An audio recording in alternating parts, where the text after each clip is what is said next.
I'm awake. It is 11 minutes after 4.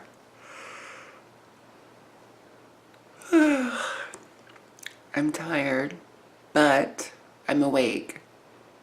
That's all that matters.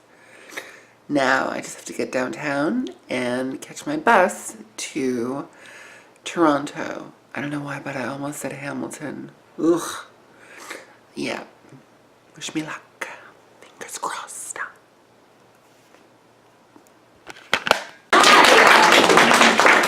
I should have said all the way from Montreal. That's a beer? Are you drinking beer? That's a beer. No, it's Rockstar. I am, oddly enough, I'm not drinking right now at the moment. So, I thank you for that. Lovely, if I seem out of breath or if I seem a little tired, if I happen to just start going like this, just give me a second. I'll eventually reboot back up and I'll be fine.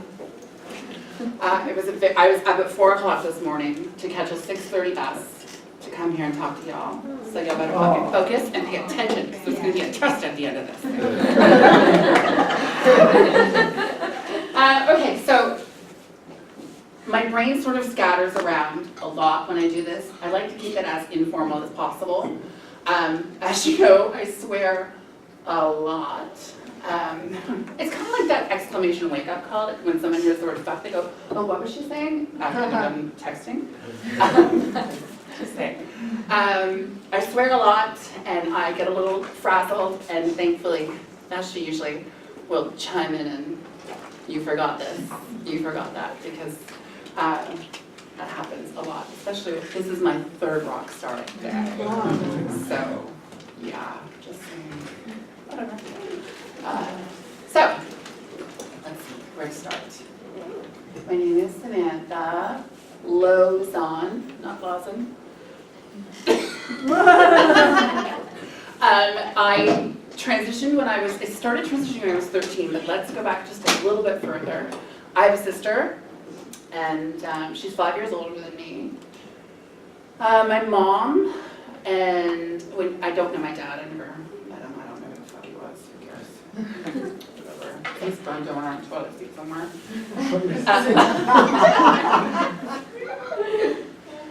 Let me just say that this is a 100% free space. Any questions that you've ever wanted to ask someone of my gender, ask them here. If it's an inappropriate question to ask someone else, I'll let you know. If it's a question that I won't answer, I'll tell you. But ask it, and worst thing that can happen is, I don't answer it, and the best thing that can happen is we all get a good laugh at my answer, right? So when I was really, really young, I was at my grandmother's house in Hamilton, Ontario. I grew up in Hamilton. Anyone from Hamilton? No? That's good. I wouldn't fucking admit to that either if it wasn't part of the story. I was at my grandmother's house in Hamilton, and I overheard my mom talking about, and by the way, the language that I use is not indicative of the language that I normally use. I'm quoting my mother, so bear with me. She was talking about the fags and where they hung out in Hamilton, and I was like, oh.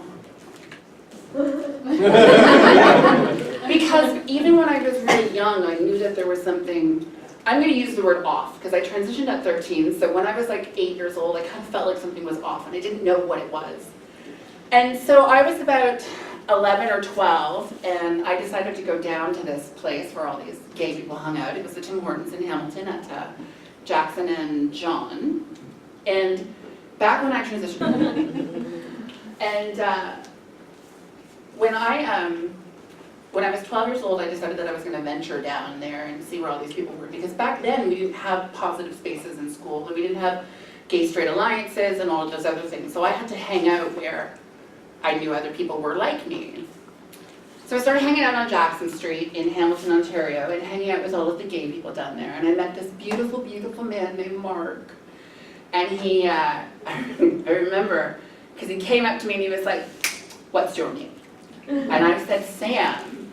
And I said Sam because my mom had a boyfriend named Sam. And obviously I was hanging out on Jackson Street with fucking people I didn't know. I wasn't telling my real name, I'm not that stupid. I mean, I'm kind of stupid sometimes, but not that night. So I said Sam, and Sam just sort of stuck. That was my name and has always been my name, Samantha. So I was down there and I was hanging out, and then, you know, a couple of like guys got in these other guys' cars, and I was like, oh, what's going on there? And then I found out that they were prostituting. And I was like, oh, my mom's on welfare, I have no money, I could make a few bucks, sucking some dick on a street corner. So, Should I filter for your sensitive ears?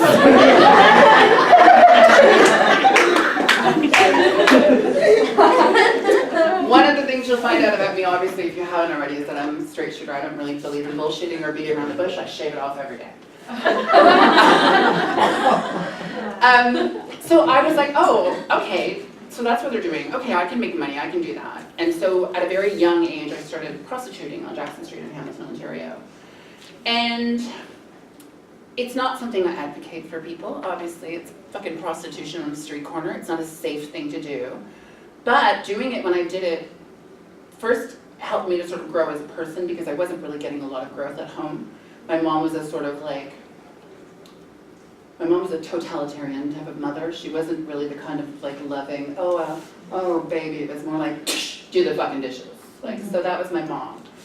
And so I just, you know, found intimacy and stuff otherwise. So one night I was out, and does anyone remember the show called Married with Children? Mm-hmm. Yes, love it. Peggy Bundy? Mm-hmm. Okay, so this tranny is walking down the street, and she's full on fucking dressed like Peg Bundy. I'm talking the thick belt, the lycra pants, the high heels, all of it. And I was just like, I love you. And so we became friends. Her name was Barbara, sweetest fucking person on the planet.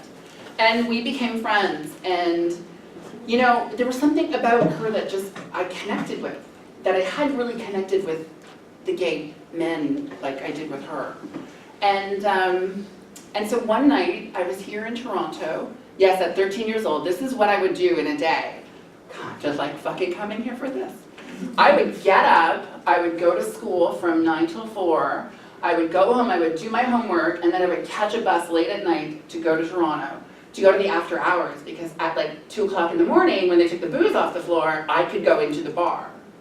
I was 13. And then I would do the exact same thing the next day, every day of the week. Yeah, it was kind of, that's why I look so old and haggard right now.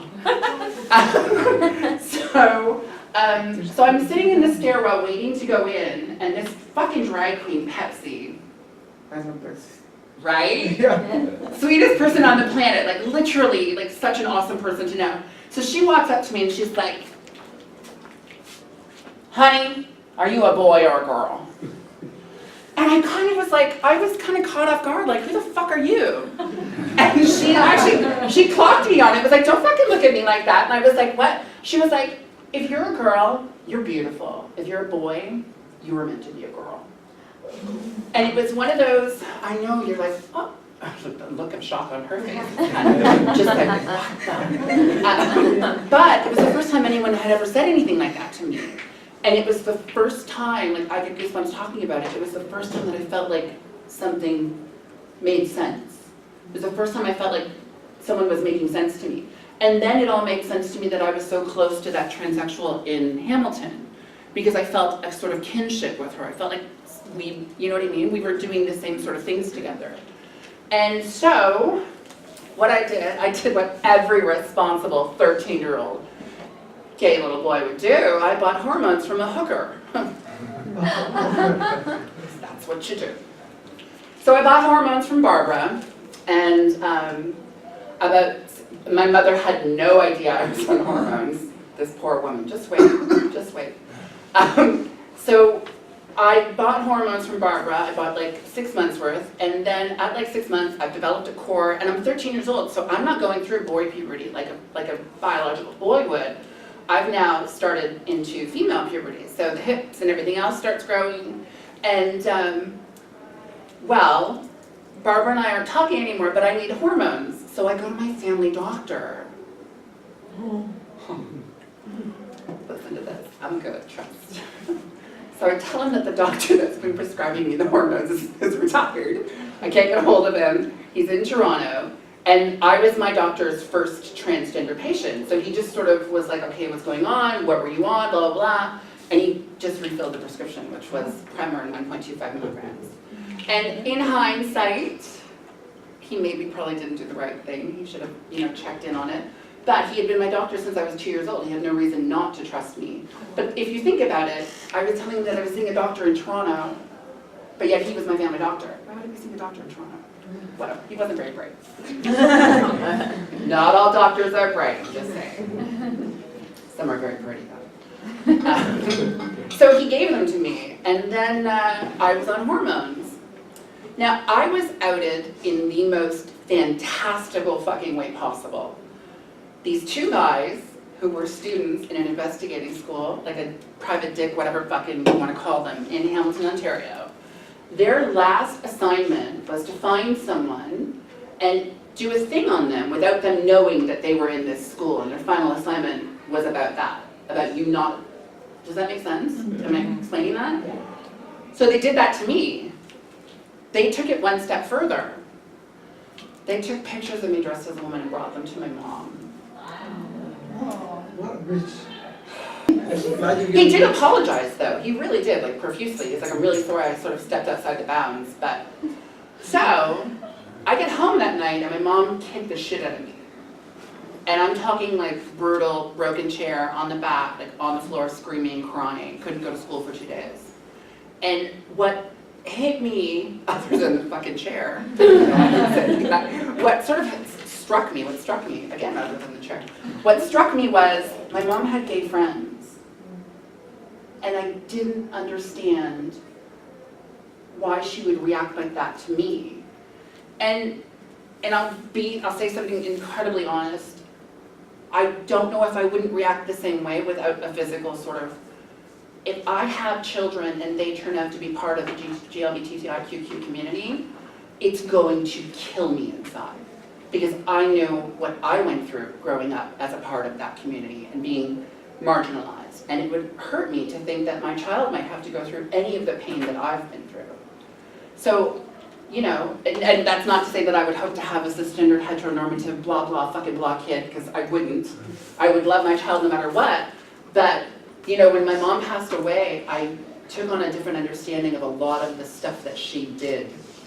And one of those things was letting go of the hurt of her beating me up because she'd found out that I was gay.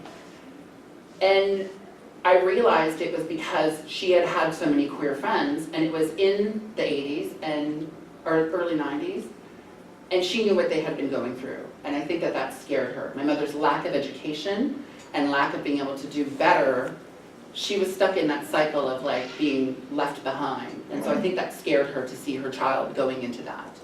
So yeah, I let go of that. But it gets better. Not just it gets better, but the story gets better, I promise.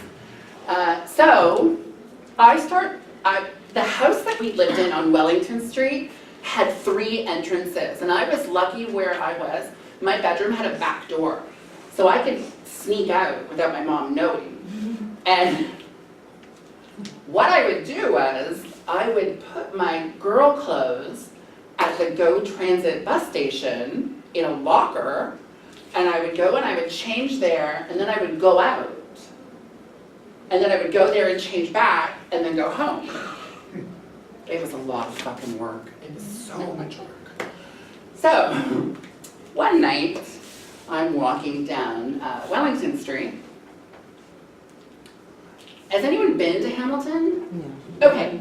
So the Tim Hortons at that corner of like Wellington and Maine? Is it Wellington? Yeah, Wellington and Maine. So I'm on the one corner where the social assistance building is, which is directly across from the Tim Hortons. And I'm crossing the street, dressed as a woman. Do you see where I'm going with this? My mother is crossing the other fucking side. Coming in the other direction. Walking towards me, and it was one of those, the look of your face right there. It was one of those, she kind of like, as the closer she got, she started cluing in that I was who I was, and she started screaming, "Get your ass home and you get the fuck out of those clothes." huge scene on this. I just started walking like I didn't know her. I was like, I just kept walking. I was like, crazy woman, I don't know you.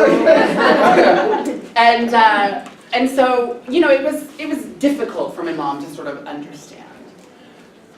So at that time, I had only been dressing privately. I hadn't really, like, I had been going out, but I had been going out in very small circles. I wasn't going out, like, shopping and all those other things. I was sort of, like, sticking to myself. And like I said, back then, I didn't have a lot of places that I could go to get help. It was just me there. And so, so when I was, like, sorry, hold on a second, just brain fart for a second. I think you have some vodka there inside. I'm not drinking. Oh, yeah, sorry. Irish. No, there's no vodka in Irish. Just kidding. So, I was dressing privately, and then I was in high school, and I went from September to January to Sir Johnny Macdonald High School, dressed as a boy, and went back second semester, same school, like a fucking genius, as Samantha. I had already had my name legally changed. I'd forged my mother's signature on the thing. I was, like I said, I was sucking dick on Jackson Street, so I had my own money. I didn't need hers. And yeah, so then I was in high school. I was really lucky that I made friends with a lot of like the popular kids, so I was sort of okay. I mean, occasionally there was shit written on my locker, but I mean, it was the day and age for it, right? What else? Where am I going? I started dating someone. His name was Robert James Phelps. And I remember this because it's kind of like that guy from the grassy knoll. All serial killers have 3 names. Yeah. Same. So I started dating him, and then he cheated on me, and I decided at 19, I'm so very sorry.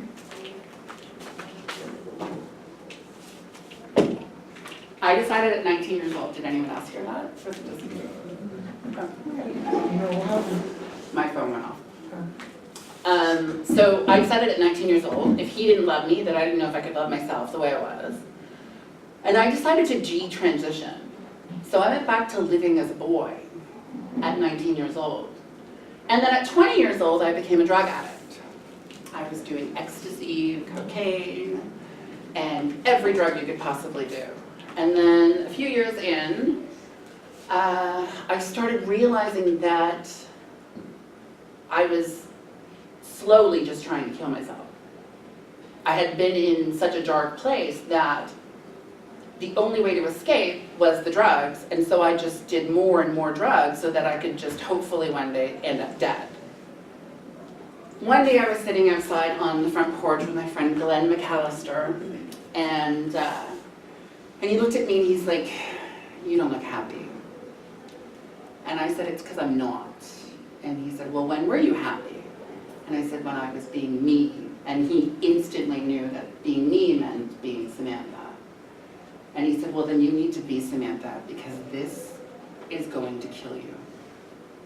And it wasn't until someone had actually verbalized it to me that I realized that I was actually trying to kill myself. So, the next day, I went to my doctor, said, "Hi, so I want to go back on hormones again." I'd been off hormones for like 5 years. And he was like, "But you went off of them." And I was like, "Yeah, and now I want to go back on them." And he was like, "Well, I don't feel comfortable." And I flat out said, "Look, either you can prescribe them and I can do this with a doctor, or I can buy them on the street. I would rather do this with a doctor." And he said, "Okay, here's what I'll do. I will give you a 3-month prescription, and I'll get you an appointment with a specialist, Dr. John Booth in Hamilton. And if he prescribes them for you, I will continue refilling after." And I said, "That's completely fair." I mean, I had been off hormones for 5 years, so it was completely fair of him to be like, "You're going to have to jump through some hoops." And I was like, "All right, I'll pony up, no problem. Bring it on, baby." So when I saw Dr. Booth, and he was one of the first doctors that I met who understood my transition, and he was incredibly receptive to my being trans. I didn't feel judged in any way. All the proper pronouns were used, which is a really big thing when you're trans, obviously. His student nurse that was with him, she was also very educated. And so that made me feel a lot more comfortable. And it also made me oddly feel more comfortable in the decision that I was making to retransition, because now it was 12 years after transitioning at 13. Now there was a bit more education out there. People were a bit more educated. And so, yeah. So I went back on hormones. And what else? Where am I going now? My nieces were born. I'm just kidding, I love them. I'm their favorite man, so it's okay. I'm their favorite Zia. So in 1999 or 2001, one of the fucking two, remember, they're not my kids. I'm just the aunt, they're not my kids. It's like my sister says, I was like, oh, she's my favorite. She's like, you can't have a favorite. I'm like, fucking right I can, I'm not their parent. So my niece was born, and I need to backtrack even further, don't I? That's right. Whatever, know it all. In 1999, I knew I said 1999 for a reason. I really did. In 1999, I was arrested for drug trafficking. I went to jail. I made probably one of your license plates. It's not a joke. I went to a jail called Millbrook, and that's where all of the license plates in Canada are made. So I made license plates, made 25 cents a day. Tell you. So I was arrested for drug trafficking, I went to jail, and then just after that had happened, I was out with some friends one night at a bar at an after hours in Hamilton called Chester's. And as I was leaving, 4 guys grabbed me. One guy grabbed one arm, one guy grabbed the other, and all 4 of them kicked me in the face. They shattered my jaw here, and they shattered it here. I, like any person stoned out of their fucking tree on cocaine, went back into the bar, went back into the party, had my friend take me home instead of taking me to the hospital. My friend proceeded to get on the phone with my sister. My sister, the Roman Catholic bitch, proceeded to use my niece against me. Swear on your niece's life you're gonna go to that hospital. I'm fine. Swear on her life. Fine. So I went to the hospital. And I got to the hospital, and I woke up 2 days later with my jaw wired shut because my jaw was shattered again. It was super hard because my niece was, it was my niece's first little bit, and I looked like something out of an X-Files episode. Every single blood vessel in both of my eyes were broken. My face was all mangled up, and I couldn't hold my niece. Every single time I picked her up, she started screaming. So, yeah, when I was going to the doctors, you'll notice a sort of theme coming when it comes to certain things. When I was going to the doctors were like, okay, so the brace is gonna come off in like 6 weeks. And I was like, no. It was my niece's first Christmas. There was no fucking way that I was not eating turkey that Christmas with my niece. Not a chance.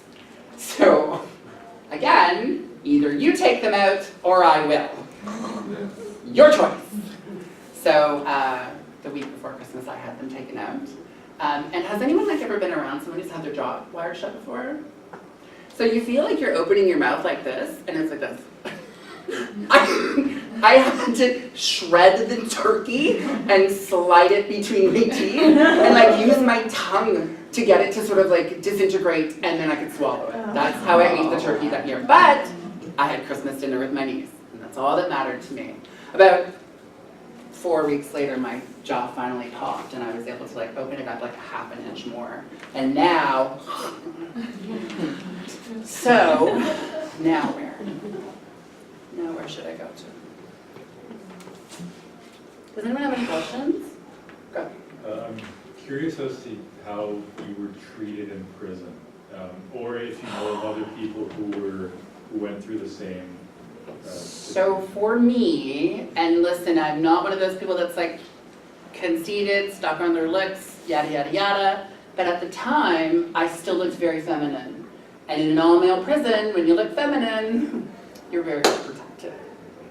You're the queen. Yeah, right.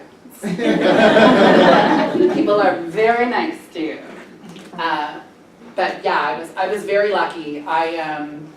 When I got there, the night that I got there, I saw, it's called a range, right? So it's like a thing like this, and all the cells, and I saw it and I was like, you can put me in solitary. And the guard was like, you know that if you go into solitary, you don't get to come out. Like if you go into voluntary solitary confinement, I would have had to stay there for 2 months. And the guard was like, you don't want to do that. And this really fucking hot guy came over. His name was Pitt. He looked like a pit bull. And he was like, what's that? And the guard told him what I was going to do. And he was like, don't worry, I've got your back. And the guard was like, your word. And he was like, my word. And so after that, him and this guy Irish were both very nice to me. And no, I didn't do sexual favors in jail, I'm just saying. Oh. No, it's just. It's not that I didn't want to. They were cute. I didn't. But no, they were very nice to me, and I was, I had one sort of like scuffle on this one guy who was. One thing my mom said to me after she sort of got over the whole transitioning thing was, people aren't always going to understand this. You need to learn how to fight. And this guy, who was new on the range, kind of started beaking off to me. And I kind of let it go and wasn't like making a big deal out of it. Shit happens. Everyone's got to like show their fucking size with their dick. Good for you. So then we're out in the yard, and he puts these boxing gloves on. I happen to know how to box. And I looked at him and I was like, do you know how to use those, or are you just putting them on for fun? He's like, no, I know how to use those. And I was like, do you want to go around? And he was like, yeah. And I was like, whack, whack. And he starts screaming, this fucking faggot's beating me up. And the guard is like, that's not something you want to be yelling at. So after that, everything sort of calmed down and flew. And I gained a lot of, it's jail, that's what you do. In order to gain respect, sometimes you know. And after that, I got a lot more respect from a lot of people. But it was really because I was a little fearless when it came to that kind of stuff. Not that it didn't scare me, but it was either do something. Go ahead. You said you took a 5-year break in between through transition. Yeah. How was transitioning back? Was it kind of the same? I had fucking hair on my chest. I had hair on my chest. I had to go through laser hair removal on my face. It was not cute. It was because when I was dressed as a boy, and notice I say dressed as a boy, not when I was a boy, because there's an antiquated terminology, male to female. No, I was never male, and I'm not turning into a female. I was born with a penis, and I am a female, period. But when I was dressed as a boy, I was like full-on skater boy. Like I have a video on my YouTube of my transition, and there's a point in it where I'm talking, and I'm like, I fucked him, and it's a picture of me as a boy. And I gave my sister away at her wedding. I did all those like boy things that I was like, you're like Jaws, like you're like. It's good, you seem engaged, I really like it. I'm like, it's always good when like people are engaged, it's awesome. But you're just like.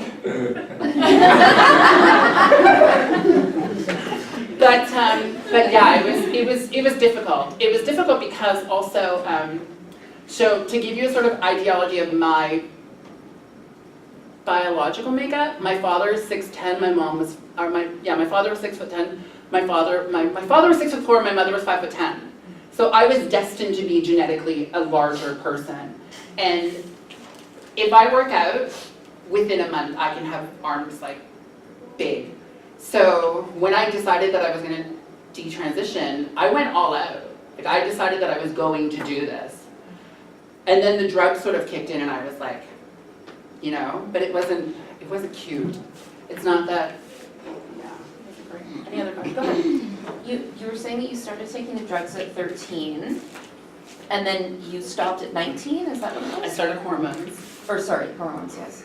Sorry. I started drugs at 15. No, 13. You started the hormones at 13, and then you went until you were 19?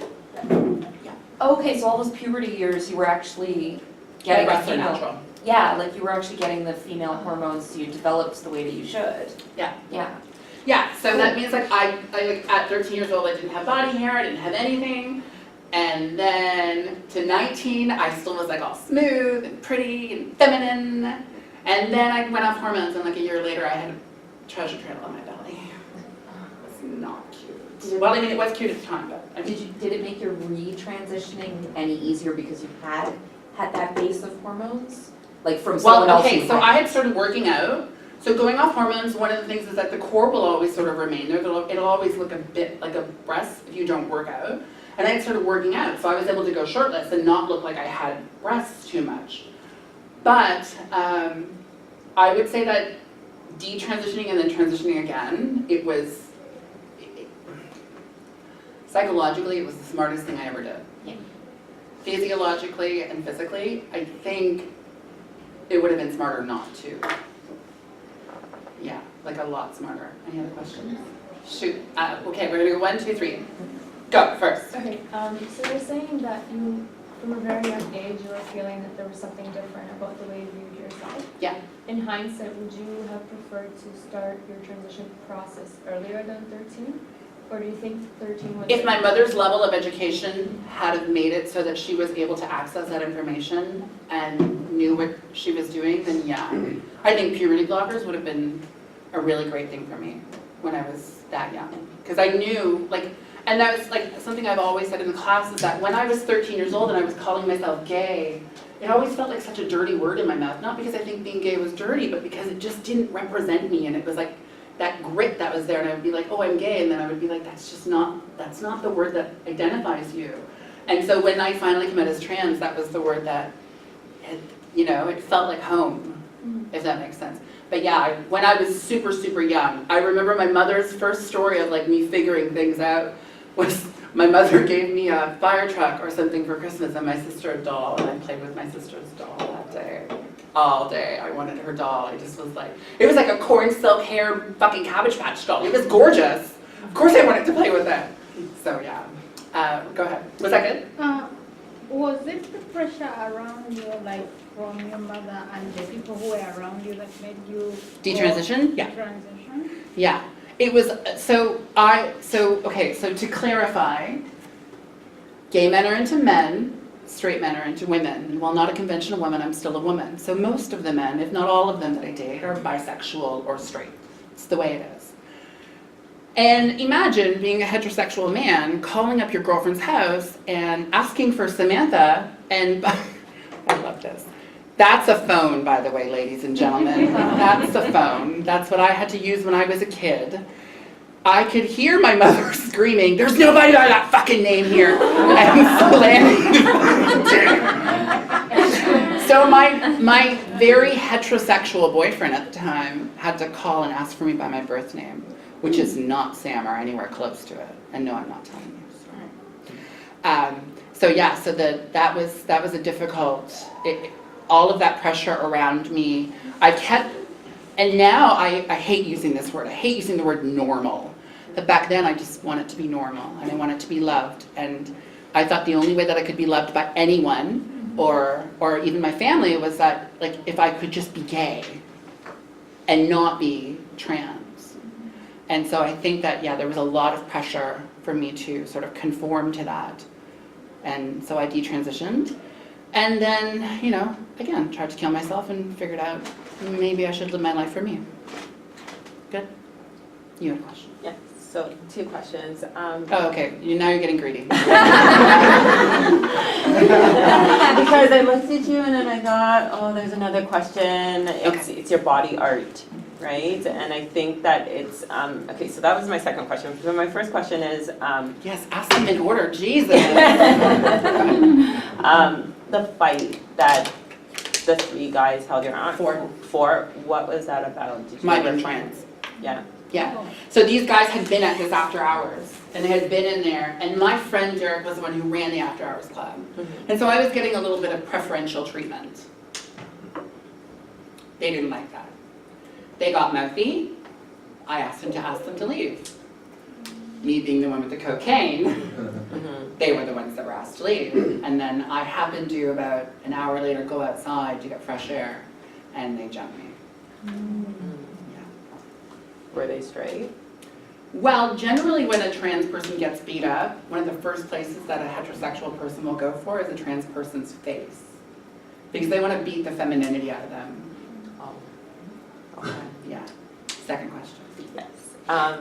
You have something written here, and your Are you staring at my breasts? Not really. Your breasts are covered. That's so why I it's put the more tattoo like there, honey, for you to look at them. That's why I Right. put the tattoo there. So, and then the cherries, they have some kind of dark spots on them, so I wanted to know.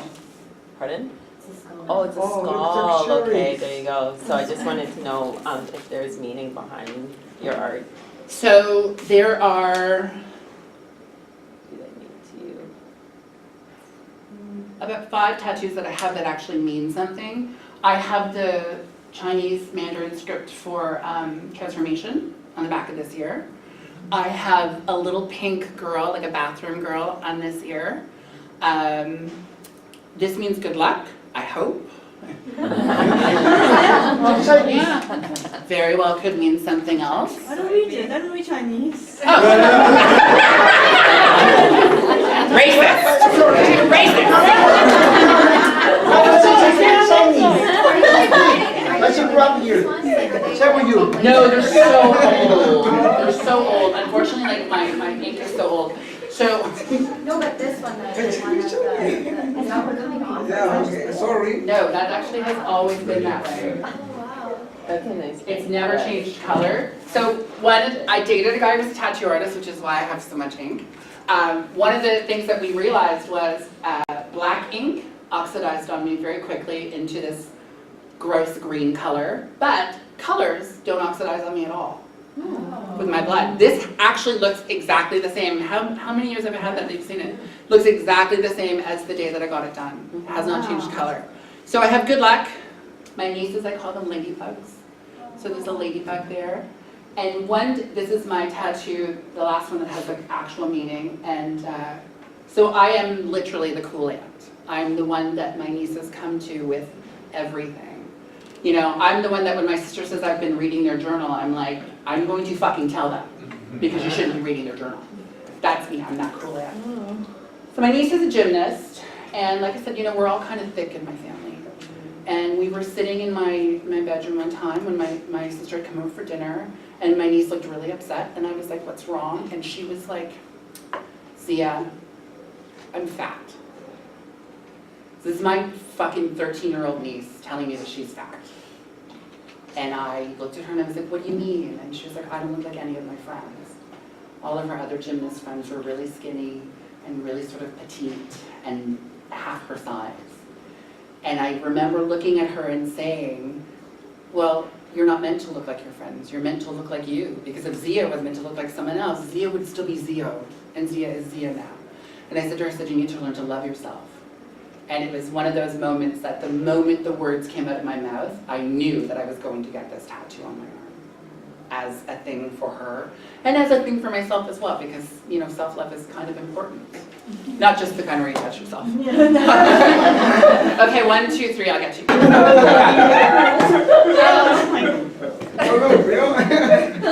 I was just wondering if you knew about, so you're saying that because you started hormones when you were like just before puberty, Yeah. and you were able to grow have breasts. Mhm. So I didn't know that so if you don't do it in that puberty stage afterwards, like some for the first time doing hormones, would that mean somebody would have to get top surgery potentially if they're going from? So we'll get into surgery talk after, I Okay. promise. Okay. But no, because, so what happened was my breasts went away. And then when I went back on hormones, my breasts came back. So, well, I guess I might as well talk. So one of the surgeries that isn't covered under OHIP is actually top surgery for trans women because it's considered cosmetic because you can go on hormones and get breasts like these.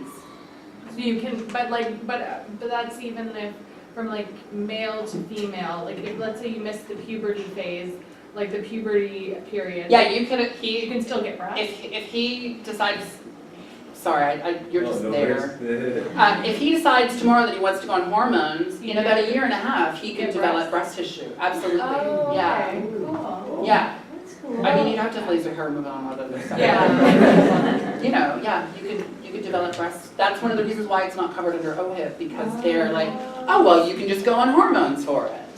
Okay. But like, It's kind of the way to, you know, Oh, interesting, okay. give it to you dry. Thank you. Is that good? Did that answer your question? Yeah, no, I just didn't know that that was Yeah. possible. I'll get to you. I have a question back there. Go ahead. Quick question, the assholes who I was like, my asshole, what? No, a little too personal. Go ahead. No, did they get charged or anything for what they did? No, and the worst part about it was that was in 1999 when I was under investigation, so I was under observation. So there is very likely that the cops were watching and watched it happen. And no, so I've never had therapy in my life. I have been one of those people that I let go of a lot of stuff, and I believe that the universe just sort of works the way it is supposed to. When I did the Oprah Winfrey thing, the OWN network thing, it's called the Life Story Project, and the host Dale, he asked me, he said something at the end about, you know, these are probably things you never want to live through again. And I was like, they're not things I want to repeat, but every single experience I've had in my life created the person I am. And one of the things that I am genuinely most proud of myself is that I can look at myself naked in the mirror with no inhibitions whatsoever and be incredibly proud of the person looking back at me. Do you know what I mean? And I saw those people. I saw them later at my friend's nightclub, and I said nothing about it. I left that night, but I said nothing about it. There was a question over, sorry. You talked about like your relationship like with your mom and a bit about your sister and like your sister. I'm curious, it sounds like you have a relationship with your sister now. I'm curious if you always did or if at one point, like how accepting was she? You said she's a little bit older. So we stopped for questions when I was going into the nieces talk. So Christmas is a really big thing in my family. Christmas Day, my sister's been with her husband now for, she's been married I think for like 22 years and been with him for like 30. Well, not 30 because she's like, no, she might have 6, yeah, about, okay, 25, let's go 25, whatever. Anyhow, she's only ever spent in that entire time one Christmas with his family. Christmas Day. Christmas Eve was always with his family. Christmas Day was with my family. That was the rule that they had made. And when I had finally decided that I was going to be Samantha again full-time, I said to my sister, because I'm not fucking stupid, as you can probably tell, I'm a little bit manipulative. I said to my sister, I'm coming to Christmas as Samantha. No, you're not. Yes, I am. So I suggest you tell the kids. And she was like, what am I supposed to tell them? I was like, who cares? They were so young, and this is the one thing that I say to so many people. I'm like, the greatest opportunity you have with kids is to tell them stuff because they're smarter than you think they are, and they will absorb it, and it will become normal for them. Normal. You know what I mean? It normalizes it. And so it was really funny, and this is how I know that my sister, you know, said something at the right time. But let me say, I love your slippers. Those are cute. Sorry, squirrel. My sister, do you know how my sister explained my transition to my nieces? She goes, so you know how Michael Jackson likes to wear makeup? I swear to God, that's what my sister used. And you know, everything evolved, and this is how I know that we did everything the right way. A couple of years ago, I tried to interview my nieces for my YouTube channel about my being trans, and they literally couldn't answer the questions. They're like, we don't understand. And I was like, well, what's it like having an aunt who's trans? And like, we don't understand. Like, we don't know. Like, they've only ever known me as Samantha now, so they never really thought of me, you know? And so it was really nice when they were like, we don't know how to respond to that. So maybe I should talk about my mom. In 2014, I went to visit my mom. So I had been a crisis support worker in Hamilton. I had worked with Sasha, the Sexual Assault Center, Hamilton area. And I was trained to pick up on stuff that other people didn't. And my mom had OCD, much like myself. I'm a first in, first out kind of girl when it comes to things in my freezer. I'm that anal. And so was my mother. And I went to visit my mom, and she was having a cigarette, and she flicked her ashes on the floor. And I kind of was like, I thought that I was seeing things. Like I couldn't, this is my mom. Like this is my OCD mother, like you could eat off the floor kind of mom. And I looked, and she did it again. And I called my sister up when I left, and I said, something's wrong with Mummy. And yes, I called my mother Mummy. I said, something's wrong with Mummy. She said, no, she's just being Mummy. I said, no, Brenda, I said, something is up. Something is wrong. And I couldn't put my finger on it, other than seeing my mother do that was just so out of character for her and so out of the norm that I was like, something is definitely wrong. About, I would say 5-6 months later, I get a call from my sister. Mummy's in the hospital. Something's wrong. Apparently she was admitted with kidney failure. So, at this time, I'm an escort, and I'm very lucky to be able to leave wherever I am at the drop of a hat and go to Hamilton. And so I left to go to Hamilton, and I was there with the doctors, and we got in with the interview with the doctor, and the doctor was talking about my mom and how she was frail, and I said to him, I said, I told him the story about the cigarettes, and I said, imagine the sharpest pencil you've ever used in your life, and then the next day it's completely blunt and you can't use it. I said, that is what I feel with my mom. And he said, that's the analogy that we give when someone has Alzheimer's. And he said, I'm going to put her onto a medical ward, because at the time she was on a psych ward because she tried to bite the nurse. Like mother, like daughter. So he was like, I'm going to put her on a medical ward so we can diagnose what's wrong with her, because at the moment she was on a psych ward and they just didn't do that there. So they brought her downstairs, and I got a call a couple days later, my sister asking me to come in to the hospital again.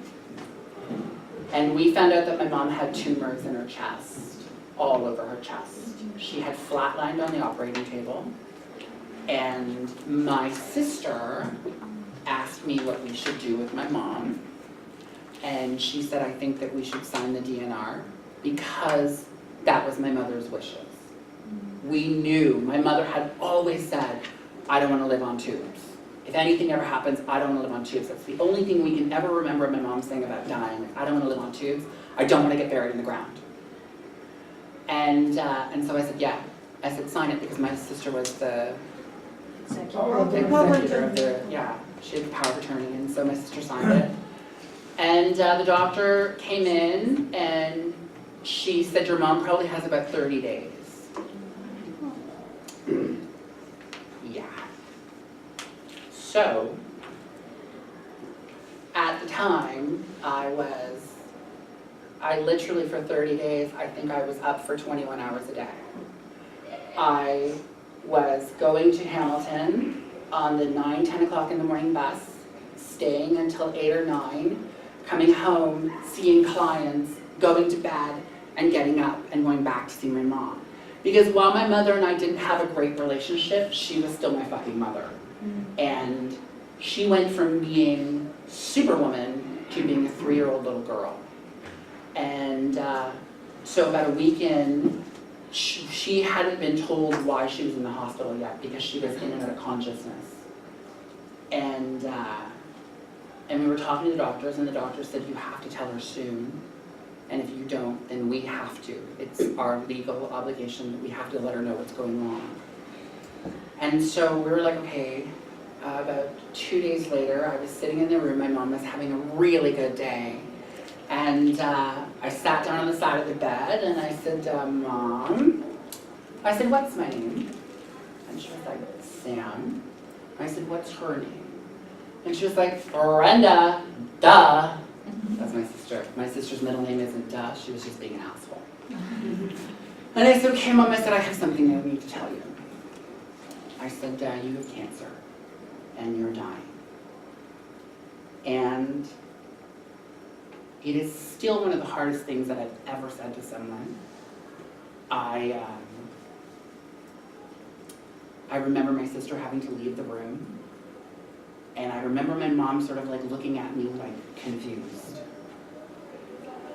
My sister has 2 kids and she works from home, so she had to leave, and I stayed. I was the one that I stayed as much as I possibly could, and then I would go home. And so that night I was sitting in the corner and my mom looked at me and she said, Sam. I said, what? And she said, is it true? And I said, what? And she drew a C like this. I said, cancer. I said, yeah, Mom. I said, you're dying. You know what she said to me? She said, I'm sorry. And I, like the asshole that I am, burst out laughing. I said, sorry for what? She said, I'm sorry I wasn't a better mother. I was laughing so hard that the nurse had to come in and tell me that there were other patients on the floor. That's how bad it was. And I looked at my mom and I was like, you don't get it. I'm a really good kid. I did really good, and that means that you did good. You were a great mom. And I think that being able to say that to her was a really great moment of closure for the both of us. Because parents, when they're healthy, they don't want to hear that they're good parents. They're like, shut up, I don't need to hear it.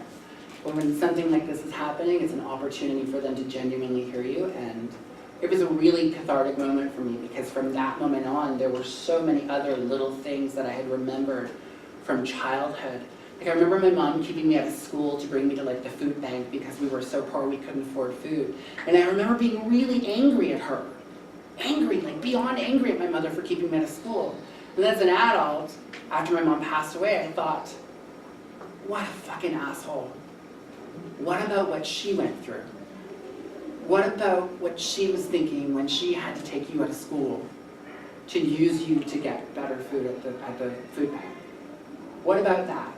And it was one of those things that I literally, my entire mind did like a whole 360 on my mom.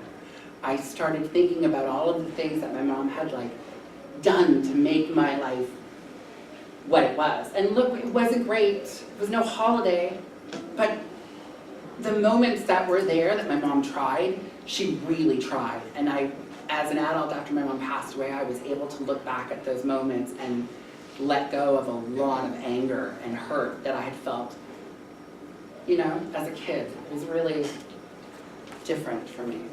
Go ahead. Sorry, don't worry, we'll pick it up in a few minutes. What kind of process did your mom face in terms of finally coming to that point of, okay, this is Samantha? My straight boyfriend, who gave her pot. The one in high school? Yeah. My straight boyfriend who gave her pot, and it was apparently really good pot. I don't know, I don't smoke pot because I have really bad asthma, but apparently it was really good pot, and he would sell it to her. And that got them talking, and it sort of got her to understand that he was straight and that I was a woman. My mother rarely, if ever, called me Samantha. She always called me Sam, and to this day, the only person I approve of calling me Sam is my mother. I don't mind being called Sam by like friends and family, but if some random is like, hey Sam, I'm like, do I know you? It's Samantha. Because as a trans person, I chose Samantha for a reason. Samantha is an incredibly feminine name. Sam is a gender neutral name. As a trans person, if you want to turn my name from a feminine name into a gender neutral name, you should ask first. And a lot of people don't. Is that good? Any other questions? Go ahead. You look like Mandy Moore, I just want to say that. I feel like I'm in an episode of This Is Us, and I'm like, where's Jack? Don't turn on the You're the one I want to remember? Yeah, I want to remember, that's Mandy Moore. Go ahead, honey. I was wondering about your sobriety, so like where that kind of component. So I've been sober for, just started now, so hold on. How that kind of like has played into your journey and like you're kind of like getting through your today, So,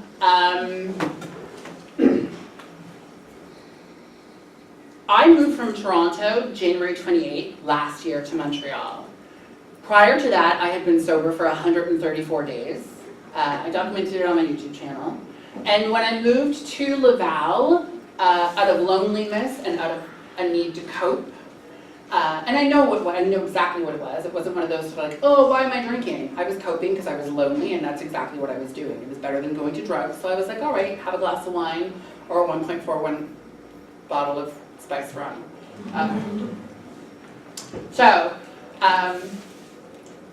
Ask the question again. Just like anything you want to share about like your sobriety or like if it's sobriety or like your kind of journey with substance. Okay, so it is sobriety now, thankfully, for the past, today is day 6. Congratulations. Thank you.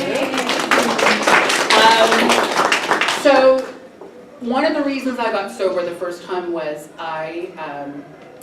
so when I lived in Toronto, I lived in a really nice penthouse condo by the Air Canada Centre, really beautiful place, on Lower Simcoe, right across the street from Steam Whistle. That's Church Street. Steam Whistle Breweries, I lived right across the street there. And I had a really great life. I was doing camp shows, I was escorting, I was working at Shoppers Drug Mart, and then I was working at Rexall. I was doing really good when I lived here. But every time I walked outside on my balcony, I kept telling myself to throw myself off. I kept telling myself that no one would miss me and that I should just jump. And it got to a point where that voice scared me. Because I would have a room full of people in my house, and the moment I walked outside, I would tell myself to jump off the balcony. So I went in to see my doctor, and my doctor said to me, I said, the problem is for me, I said, is that I feel guilty because I have a good life, and I don't understand why I want to kill myself. I am happy, and I don't understand any of this. And my doctor said, well, that's the cycle. You get depressed, and then because you have what you seem as a good life, you start feeling guilty, and that actually compresses everything and makes it even worse. And so I went on antidepressants, and going on those antidepressants for the first month or so, I was drinking every day. And then I realized, after talking to a couple of friends, that maybe if I wasn't drinking so much, my antidepressants would work better. Well, that led to my 134 days of sobriety. About 8 days ago, I was sitting on my couch, and I thought about killing myself. And I said, so when I went off my antidepressants when I moved to Laval, I had purposely kept 10 pills. I knew that the expiration was 1.5 years, and so I had purposely kept 10 pills to remind myself that, look, if something happens, if those voices come back, you need to like take care of yourself. This is not cute. And so that night, I popped a pill, and I decided 6 days ago that if this was going to work, that I had to be sober to do it. I'm meeting friends for dinner tonight, and it was originally scheduled for Woody's. I had asked all my friends to go to Woody's, and then that was about 2 weeks ago, and then when I decided that I was doing the antidepressants and being sober, I decided that we were going to move it over to Ginger. And my one friend was like, so if I have a drink, are you going to be upset? I'm like, you can drink. I know that Ginger has alcohol, but Ginger is a restaurant, Woody's is a bar. There's a little bit of a difference there. So yeah. You can have beer at Ginger? What? You can have alcohol at Ginger? Yeah. Cheap. Yeah, I know $2 that. for a beer. Thank you, I know. I go to Ginger a lot. I know, you can get a whole bunch of alcohol there, but Ginger is a restaurant where you can eat food, whereas Woody's is a bar where you go to drink, right? And I thought, well, I don't feel fragile in that sort of sense of like sobriety fragile, because I'm a pretty strong person when it comes to that stuff. I still think I'm one of those people that like if I can take something out of the equation to make sure that things last longer, then I'm going to. And I said to my friend, I said, look, I said, I very well might have a drink tonight, but I probably won't. But if I do, it's not going to be the end of the world. It's a drink. But again, I probably won't. But yeah, go ahead. I'm glad you brought up the like the thoughts that you've been having or had. Still having. Yeah. Still having. Watching American Idol the other day, a little voice in the back of my head said, I want to live. Yeah. Can you speak to that during when you were transitioning as a teen, like those Never had suicidal any of those processes? thoughts when I was a kid. Interesting. I never once had thoughts of killing myself. I did try to cut my penis off once with a serrated blade. Yeah, Everyone does. don't worry, I stopped once I felt the fucking blade, all right? I'm lucky that it was not like a, what's like the normal knife, like a, like a normal, like, not a butter knife, like a, like a normal chef's knife, because that I might have just went like right through, but this serrated thing, it was like bump, bump, I was like, oh, okay, I'm done. It took me an incredibly long time to come to terms with the fact that some women have vaginas and some don't. My not having a vagina doesn't make me any less of a woman than anyone else. My using my penis doesn't make me any less of a woman than any other woman. It's just what I have. And I think that that's one of the sort of things that I can sort of like feel really good about myself, because I put myself through so much torture about the fact that I was trans and that all of this shit was happening. But now I've sort of come to terms with, like, so now I'm still in the sex trade. Now I make porn, and I do phone sex, and I do all of that stuff, and it's not something I was forced into. It's something that I'm very proud of. I'm able to make my own hours. I make great money. I have control of all my content. Unlike a lot of other girls that do adult movies, I'm the one who controls my content. I sell my content where I want to, and I make all of the money off of it. I produce it, I edit it, I do everything all on my own. My family knows what I do for a living, and that, to me, at the end of the day, far outweighs anything else. I don't give a shit what anyone else thinks of me if at the end of the day, my family, like I had a conversation with my sister about a month ago, and even on my YouTube channel, I do keep my adult and my PG life as separate as possible. I try not to let them intermingle. But on my YouTube channel, I'm very open about working in porn. I don't think there's any shame in working in porn. And especially as a trans woman, if that's how I'm gonna like own my power, then why the fuck shouldn't I?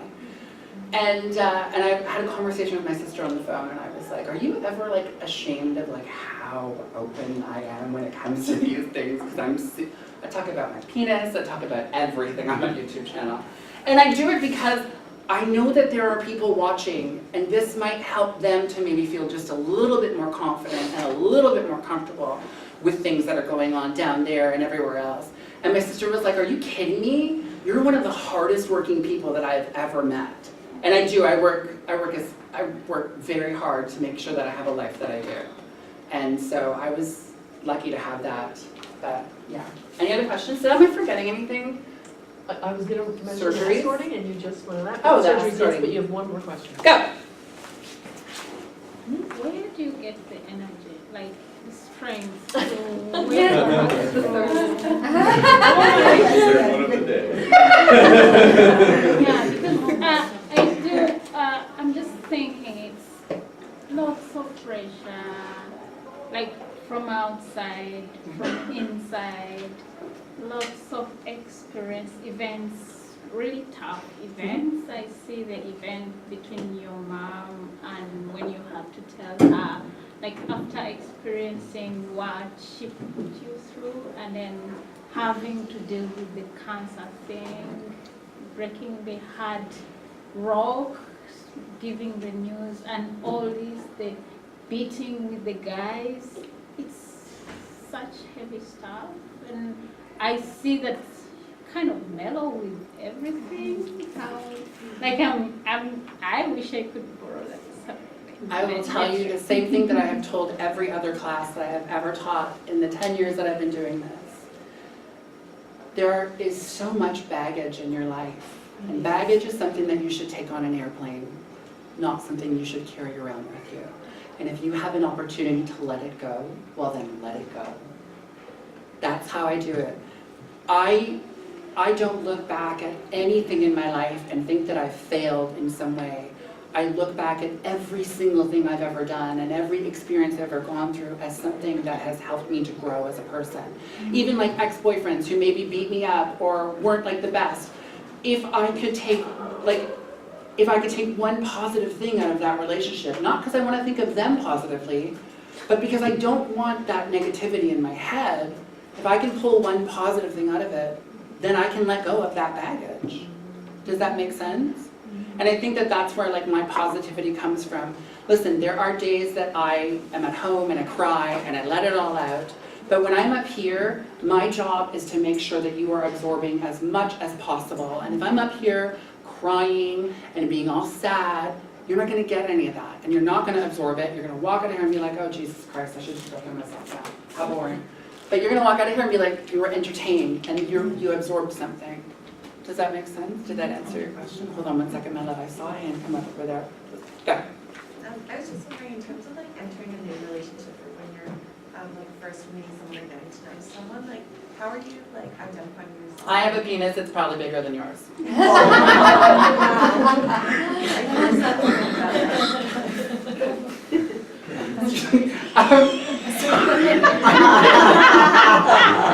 It's funny because it's actually usually the truth. On all of my social media platforms, including YouTube and everywhere else, I'm very open about being trans. And I do that because I don't want someone to come up to me and not know. I have a 3 compliment sort of like minimum thing in a bar. So if a guy comes up and compliments me once, I'm like, oh, thank you, that's super sweet of you. Twice, thanks, that's really nice. 3 times, honey, I'm probably not your type. What do you mean? I'm trans. So you're like a woman who wants to be a man? Close. And normally, because I'm so open and I'm so, you know, I'm not, I don't want to say confident about it, but I'm just so open about it, people usually respond really well. So I'm very, I use the word lucky, I'm very lucky in that sense. And also, like, if you don't know that I'm trans, you're not necessarily going to pick up on it, right? Especially dark lighting, couple of beers, everybody looks like Angelina Jolie. But yeah, I come out immediately. It's never, like, ever. I had a guy at the grocery store asked for my number, kind of pushed for my number, I gave him my number, and the first thing I texted him was, you should know that I'm transgender.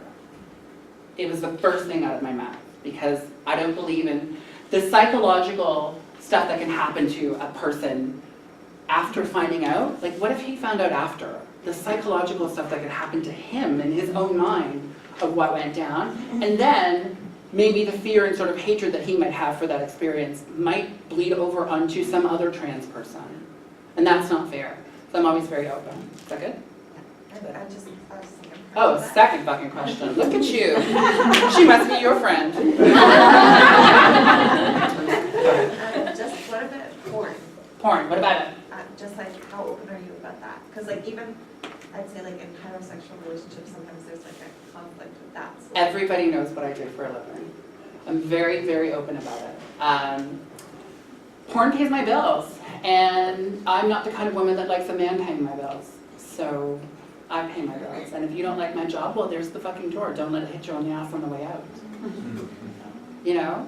I'm very lucky that I have been building a brand, and I've worked really hard at it to the point that now I make money when I'm sleeping, which feels very good. And I can assume in about another 4 or 5 years that I might not have to do as much porn as I'm doing now. And that is the ultimate goal. But I love sex. Why the fuck shouldn't I do porn? And you do it for free while you don't charge, you know? Exactly. If you're dating someone, you fuck them for free. No. Like I have, okay, so I'm on, so, okay, this is the kind of genius businesswoman that I am. So you know how like people pay for co-stars? I don't. I find thirsty tranny chasers on Grindr who are open to filming. Right, smart girl. Oh, you want to come over and suck my dick? Okay, can I film it? No, next. Smart, right? Then all the money comes to me. Did I have another question up? Okay, and then you, right? Go ahead. what made you decide to go on YouTube?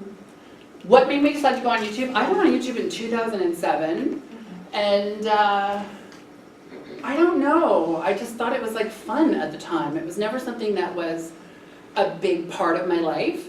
And then I started doing like videos here and there, and I remember this. I got a message from a kid And they messaged me and they said, you're the first person I've ever told that I'm gay to. And I broke down crying. I had realized that just by my being open, I had allowed someone else to be honest with who they were. And that really sort of like lit a fire under me to want to continue that and to want to be that for someone. I take YouTube very seriously. I don't upload a lot. I'm really sorry if you're going to go to my channel and hope that I upload every week. I don't, because I like to upload stuff that's important to me. I don't just want to like pick something out of the air and just upload it. I do a lot of cooking stuff. So if you like to cook, I'll teach you how to cook. I had another question. I think it was, sorry. I just wanted to ask about your experience doing the Life Story project. Yeah. And like, did you get approached because of your YouTube channel, or? Yeah. Did you So they meet approached Oprah or me. anything? No, I didn't meet Oprah. So the OWN network is hers. Yeah. It's done through Chorus Entertainment here, and they had approached me. I was working at Shoppers Drug Mart at the time, and a producer had come in and recognized me from my YouTube because my friends had worked at Much Music, and so I was always like around there and like, you know what I mean?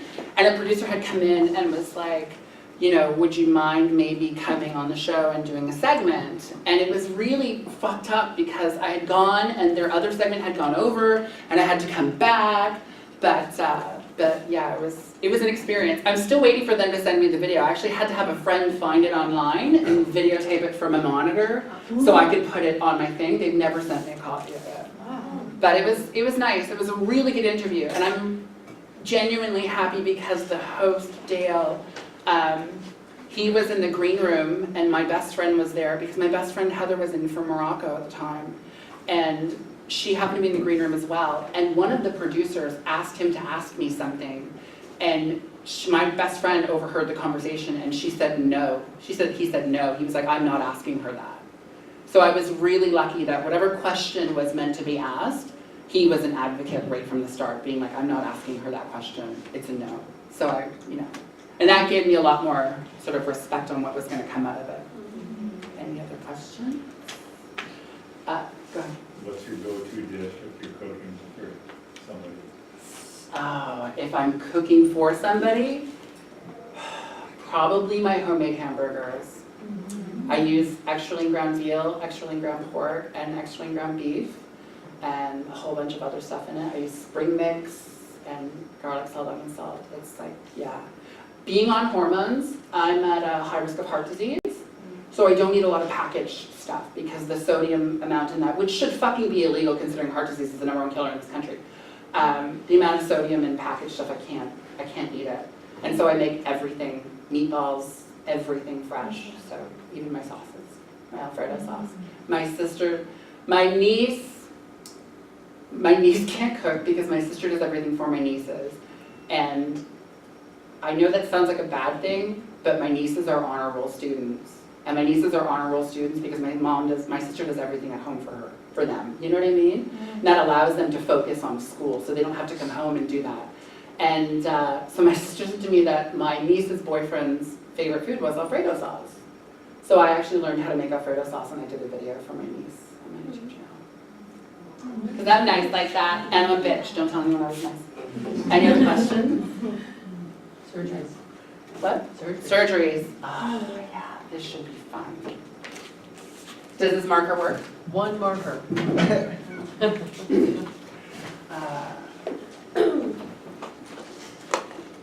I hope everyone can read it back there. If not, you're going to need glasses.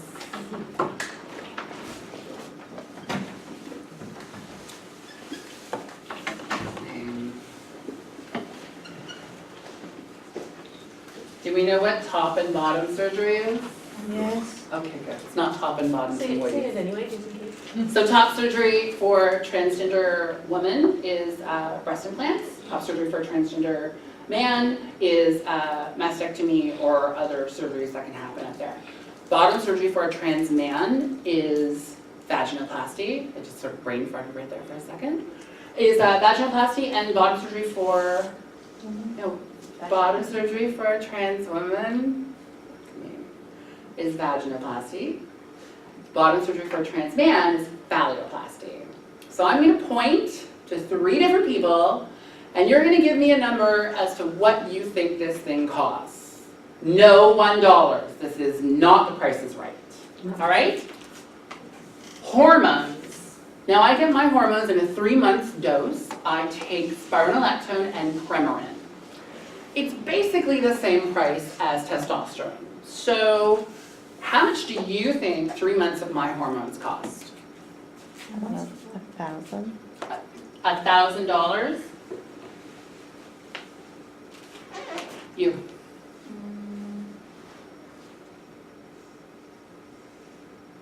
I'm gonna say,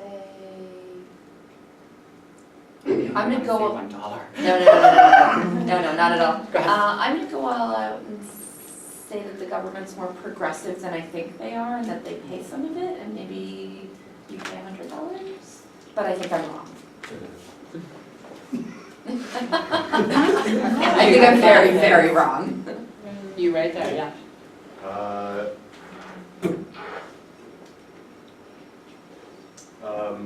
Probably maybe like 1,500. Okay. So, these are like the Rolls-Royce gold-plated fucking hormones that I've ever like, so this is not right. This is not right either. You're right, if you're on OHIP or whatever, if you're you can get like a drug benefit card, that does help pay, but it doesn't, I pay for everything cash.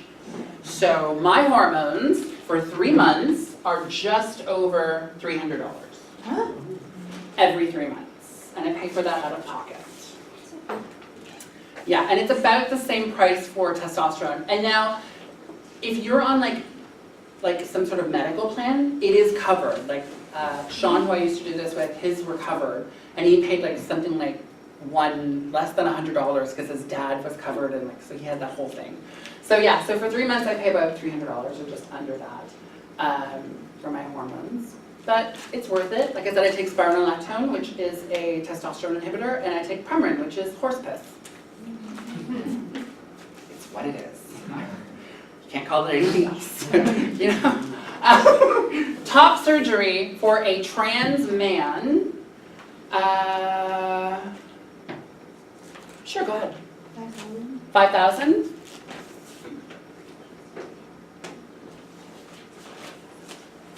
Okay, go. If you don't, here in Canada or outside Canada? My sister got breast implant in Costa Rica, $3,000.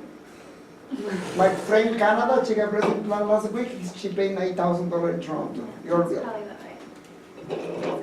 Let's just go with Canada for now. How much will you get it? Huh? How long or what? You get a breast implant. My breasts are not breast Okay, implants. no, like we're talking about right now, $9,000. $9,000 for a trans man. Yeah. You mean for Trans man. trans man to get the? Yeah. You go out. You understood. Yeah. Not implants. Yeah. So that's the implants then? No, this is top surgery for a trans man. Okay. So removal, breast removal. Yeah. Mastectomy, etc. You with the white shirt at the back. I think I missed it out. 5,000 is a good call. I'm gonna say something close to there. $1. Get out. You corn. Putting stuff on your lips. I just came in from the washroom. Top surgery for a trans man, which is a mastectomy basically, or others. There are other surgeries that can be done. I'll get into that, I promise. How much do you think it would cost? Probably 10. 10,000? Okay, so for top surgery for a trans man, this is the closest. This is the actual closest, depending on the surgery that gets done. Now, here is the kicker. Top surgery for trans men is covered under OHIP. What? Yeah. Right. So top surgery for trans men is covered, but if you have to pay out of pocket, I think that I'm almost positive Sean's total was something like $5,420 some odd dollars, but like some random, but it was just over $5,000. And what he had done was the keyhole. So that's where he basically didn't have any breasts at all. And so what they do is they take the nipple, they go in there, they do liposuction and they put it in. There's also ones where they cut down and they remove the breasts and then sew it back up. So those are all different prices, but it's between like $5,000 and $8,000 unless it's covered by OHIP. Go ahead. Yeah, I was just wondering like why it's covered by OHIP. Like I'm just like, because my Why is guess this covered? is knowing the government, there's like some backwards reason, and the intention wasn't Why for is this trans covered? folks. It was for like. This is the problem. So do they know about CAMH? Yeah. Well, we'll talk about those in a second. Let me finish this and because that has something to do with CAMH. So top surgery for a trans woman, which is breast implants, how much? I would say 2,500. No. You are going to Puerto Rico for those, let me tell you. Or Mexico, go ahead. How much do you think they are? I feel like 20,000. No, not too much. That's all right. $10,000. You already answered. He thought he was giving you the breast implant price though. I want that one right there on the phone. How much do you think they cost? Breast implants, how much? 11,000. So breast implants for a trans woman are exactly the same as breast implants for a cisgender biological woman. They're between $8,000 to $12,000 if you get them done here, and if you want to go to Mexico, they're $2,500. So yeah, so they range depending on where you get them done. There are also different kinds of breast implants that you can get done, like saline, the gummy bear ones that if they rupture, your body just sort of like eats it. There's all different kinds that you can get, and those also dictate how much they're going to cost, and where you get them done. So if I were to ever get breast implants done, I've already said that I would go under the muscle, because scar tissue really freaks me out. It always has, even like scars that I have on myself, they kind of like make my stomach queasy. So by going under the armpit, I wouldn't have to see the scar. I know I'm so vain, I can't help it. They just freak me out. But it goes under the muscle and they look more real. It would look a lot more biological, natural. Biological. Whatever. Maybe the rock star's kicking in. Leave me alone. Now, bottom surgery for a trans man and bottom surgery for a trans woman. Bottom surgery for a trans man is called phalloplasty. What they do is they cut a piece of skin from about here to here to here to here. They take it off. They roll it up like a fruit roll up, and they sew it on. Obviously, there's a little bit more to it than that, but that's the basics of phalloplasty. The problem with phalloplasty is it's not functioning as of yet, but there has been penis transplants done recently that were successful, so we don't know just how far that will go yet. But it's and the thing is that sometimes it doesn't take, which can be really hard on a trans man having that kind of surgery and going through that kind of trauma and then having it not take. So bottom surgery for a trans man, how much do you think it costs? $20,000.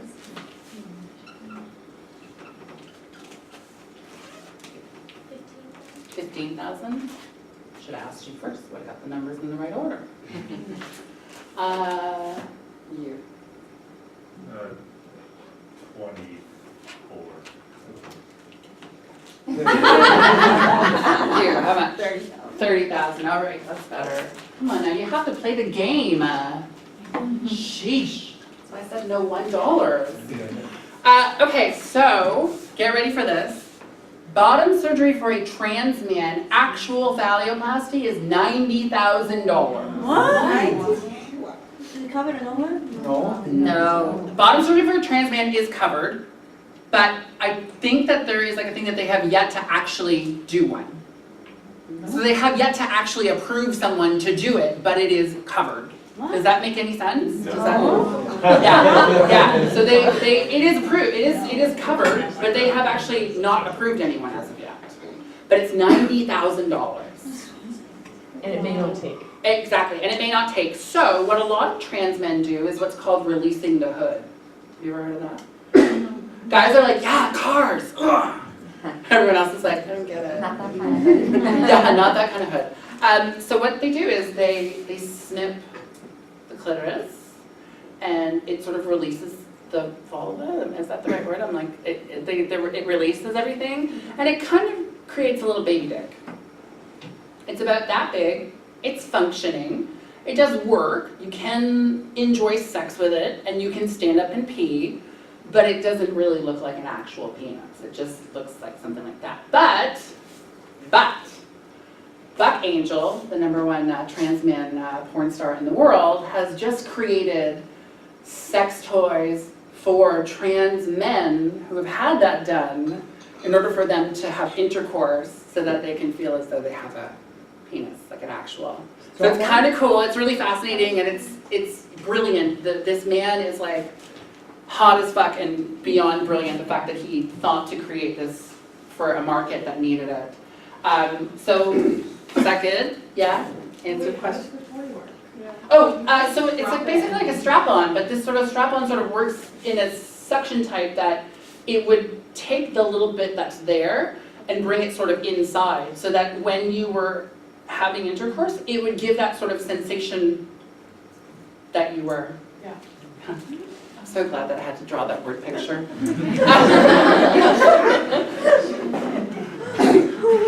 Bottom surgery for a trans woman. Tell them what it is, tell them what it is. Vaginoplasty. Okay, so get ready. Ladies, look at the man that's closest to you when I tell them this is how it works. They take the penis, they cut it from the hole down like a hot dog, you know, down like a hot dog, and they flip it inside. Yeah. I always like, I'm like, remember that one class where we had like no guys in it? And I was like, this kind of sucks because the reaction of the men is always the best. And because they're just like, right? Like it's like a, so that's what they do, they flip it inside out. Now, with vaginoplasty, this is the most incredible thing ever. With vaginoplasty, if you take care of it after surgery, not even a gynecologist can tell the difference between a man-made vagina and a birth vagina. It's that good. But you have to take care of it. Yeah, I have a funny story. I have one of my friends he's from I love you. Gypsy. From Gypsy, Is Egypt from Hungary. Egypt? What's Romney from Hungary, yes, yeah. Yeah. And then he go to my friend work out with me, and he one day said, Gerald, I want to tell you something funny. What happened with me, he was dating this Filipino girl, and then he proposed to her. And he said, no, I don't want to marry you. His name is Attila. I go, Attila, why? You're good looking dude, you know? He said, no, she's not a woman. I said, what? Yes, she's not a woman. She was born a man. Like, but you go there? He says, I eat it out every day, but I eat the most beautiful pussy ever, he said. And trust me, the guy is being around the block. And I said, and he, yeah, it was a man. He never known her for 3 years. And he didn't want to marry him because he wanted to have a kid. You don't want to marry her. Her, Let's start yeah. using proper terminology. Here, the girl Her. doesn't want to marry him because he always want a baby. Because he wants a baby. Yeah. Listen, that's like the #1 argument as to why I'm not a real woman, because I can't fucking have kids. Well, let me tell you something. Millions of women all over this planet, cisgendered, biological, cannot have children, and that does not make them less of a woman. Anyway, long story short, I went there and I know this girl. Okay. And I asked her like, oh, I didn't even notice, like, you look like more beautiful than any woman, you know, it's beautiful. And you know me, like, I said, like, can I see it? What? I scored like, can I see it? Because she was my friend. I want to see it. You know what I mean? Like, and she went like that. And trust me, I work at the hospital and it's a little catheter and I know a lot. And I look better than any real one. That's because it was new and unused. That's why it looks so good at her age, because it was new and And she told unused. me, like, so beautiful, and they being beat up a lot, you know? Yeah. Okay, so can anyone, Question? let me just Yeah. get to this first, but I'll get to you, I promise. Can anyone here tell him what he did wrong. To ask. Yeah, so No, here's he's my friend, I it- know. listen, it doesn't matter if it is your relative. I'll teach you something. And in this class, I've said, ask anything you want, I will answer it. When it comes to a trans person's genitalia, it is not your business to ask anything about it.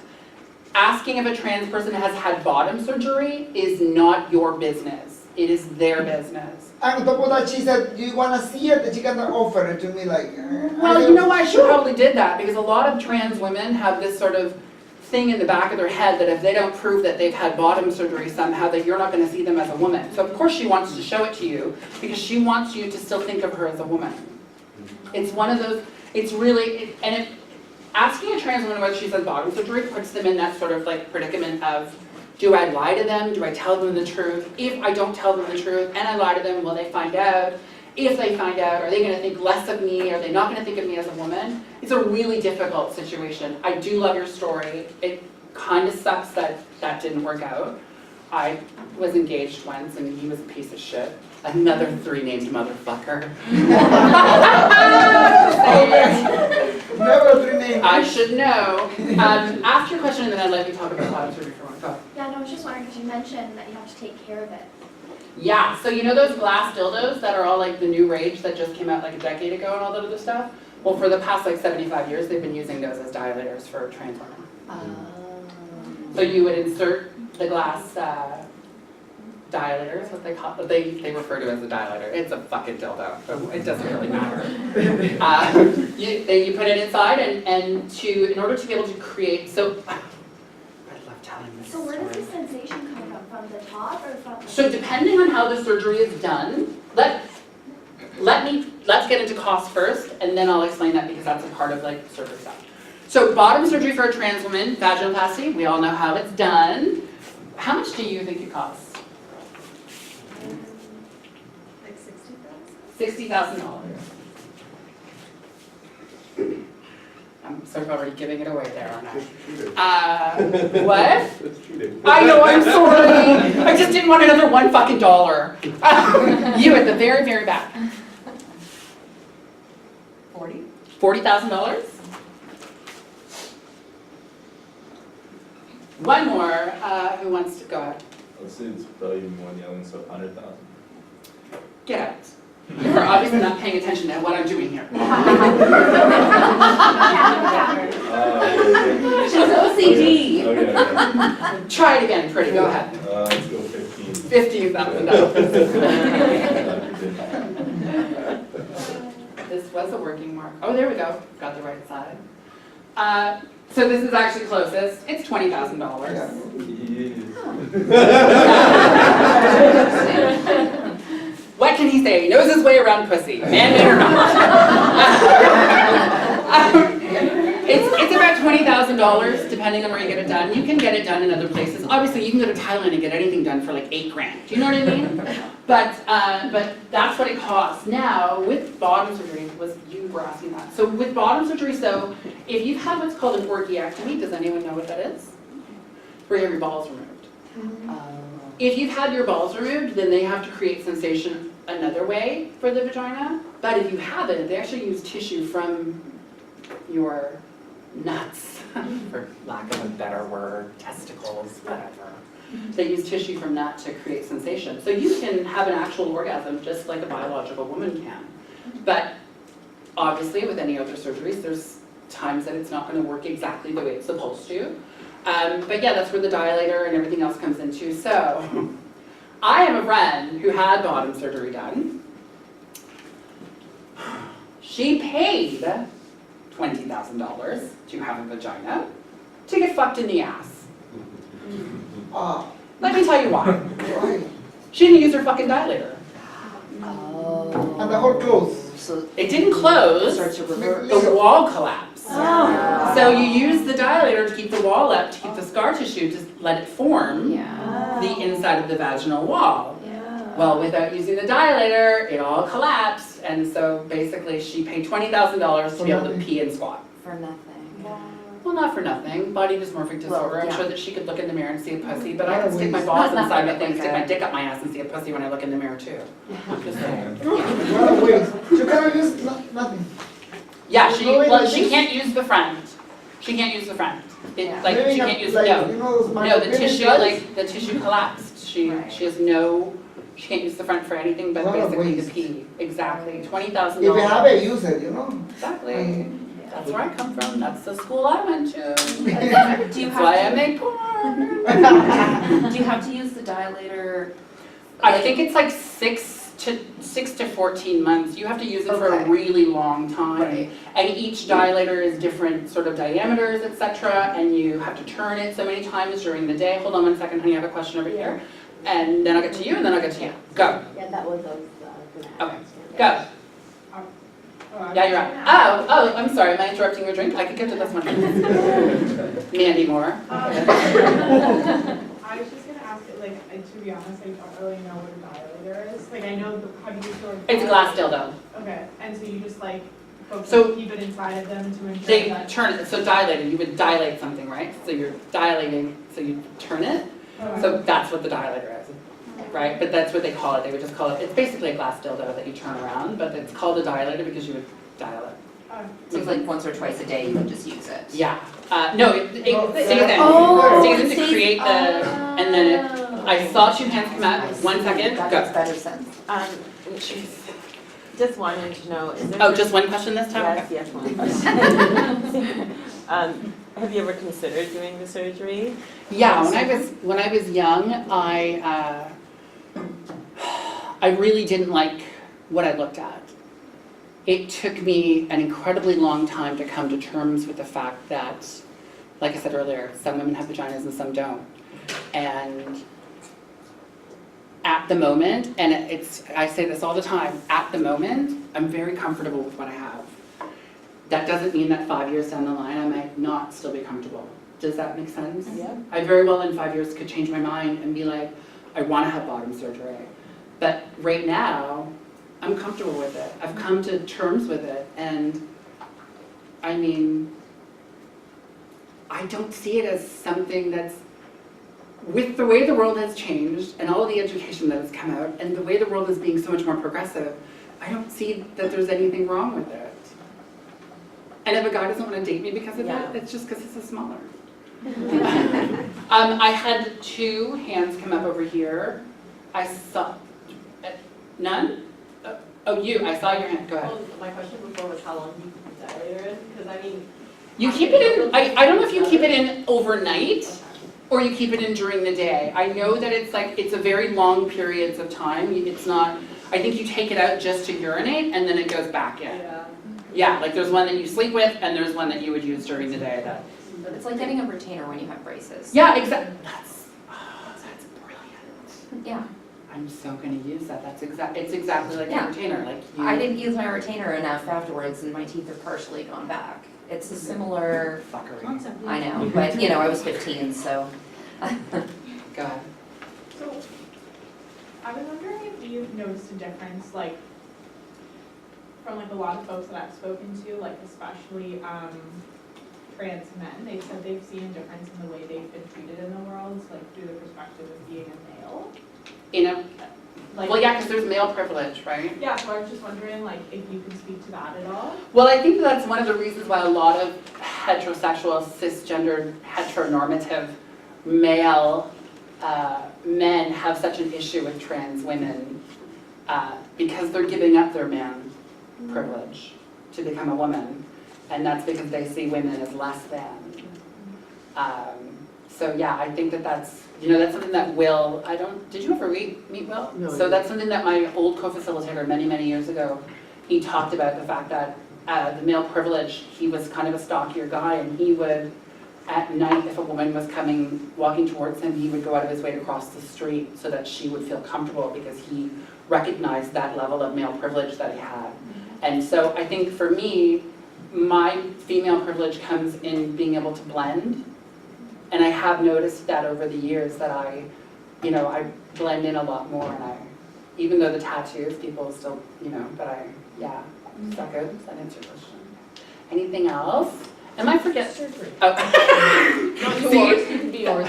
That's why she's here, because, you The know. only reason. Well, not the only reason. And you were gonna talk about CAMH as well. Oh, yes, CAMH. So let me first talk about this. So I have never had cosmetic surgery at all. I had plastic surgery once, and it was to get rid of my Adam's apple. I was dating this guy, and we dated for like a year, and I never met his friends or family. And he was like, you know, the whole trans thing. He was from Sri Lanka. He's like, I don't think my family's gonna understand. And then he said to me, he's like, what is like the one thing that you think is the thing that people, and I said, it's my Adam's apple. I said, you can be a big girl. You can be tall, you can be broad, you can be all of those things. But the moment you have an Adam's apple, people that don't understand the biology behind an Adam's apple, they go, that's a man. Thing is that an Adam's apple is like height. It's a characteristic of the male code.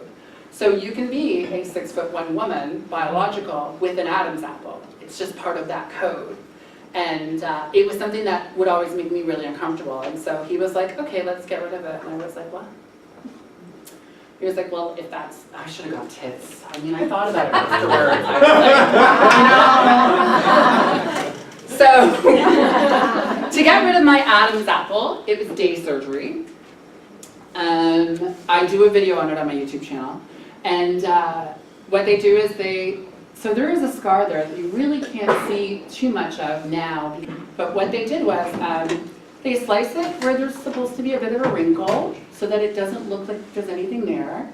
And they shave the Adam's apple down. Yeah. What's the cost?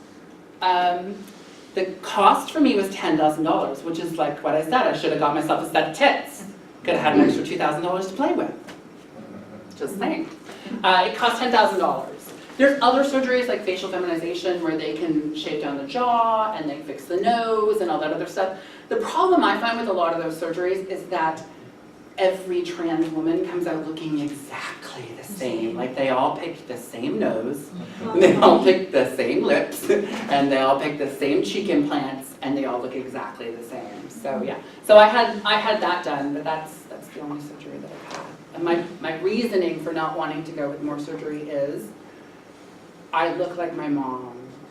Like I am my mother's splitting image. When you put a picture of my mother at my age next to me, I am my mother's doppelganger. And the idea of having plastic surgery and not looking like my mom, it would kill me. So, yeah. So I know, I didn't sweet, I called her a bitch the whole day if I said something nice. No, I did, listen, like I said, I let go of a lot of stuff. I love my mom. I genuinely, you know that I teared up. Like when I think of my mom, I really do think of like all of the things that she went through and everything that I have in my life that went from that. Anything else? CAMH. CAMH. So someone said there's something about CAMH. What did you? Is your brother trans? Okay. And like when he was there was for a separate issue about mental health, but he wants to go back about the trans issue. Okay. Because he actually wants to start transitioning. Okay. But I'm not too sure like how the process goes. So CAMH, you need a referral. Here's the problem with CAMH. CAMH is the gatekeeper of gender reassignment surgery in Ontario. In all of Canada or just Ontario? Just Ontario, because I know that Newfoundland has a different program, and I know that in Newfoundland it's 100% covered. You don't have to jump through any of the hoops that you do here. I know that for a fact. So CAMH, they do something called the real life experience. Does anyone know what that is? So if you go in and you identify as trans, I'm going to use your gun, and you've got like this beard and like the growth and all that other stuff, and you go in there and say, I am identifying as a woman.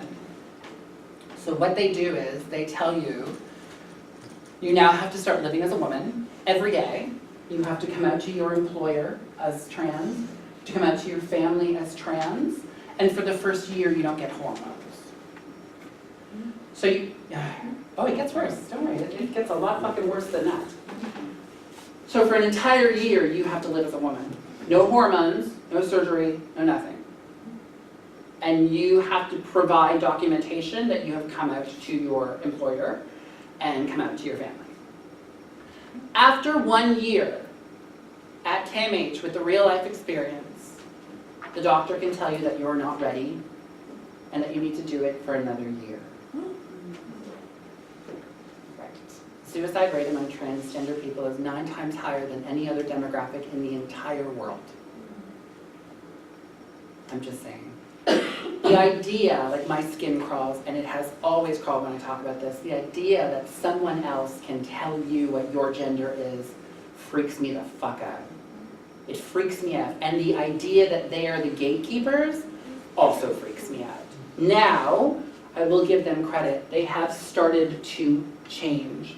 They have started to come a bit more around. The ideas that they were using a long time ago were created by a cisgendered heteronormative male, and they have decided to sort of like pull away from that. The really great thing about here in Toronto is that you have the Sherburne Centre. Now, Sherburne Centre is advocating to not have CAMH be the only gatekeepers. They are advocating that they should not be the only people that can approve of this, that it should be others. In Ontario, the only way to get gender confirmation surgery or gender reassignment surgery is to be approved by the Ontario government is to go through CAMH. And you have to do that real life experience. Yeah. If you move to Newfoundland, is it easier, faster? I'm sure if you moved out of the province and you lived somewhere for a certain amount of time, you could. But yeah, they make you jump through a lot of hoops here. So when I lived here, my health card said male on it. I saw your hand, don't worry. My health card said male on it, and in order to get everything changed over, they were trying to make me jump through hoops, get letters from doctors. My name change documentation has been fucking valid since 1996. What do you think, I'm automatically just gonna change after you put an F on my fucking health card? No. So it was funny because when I went to Quebec, my passport, I just bit my cheek. My passport says female on it. Yeah, it fucking hurts. My passport says female on it.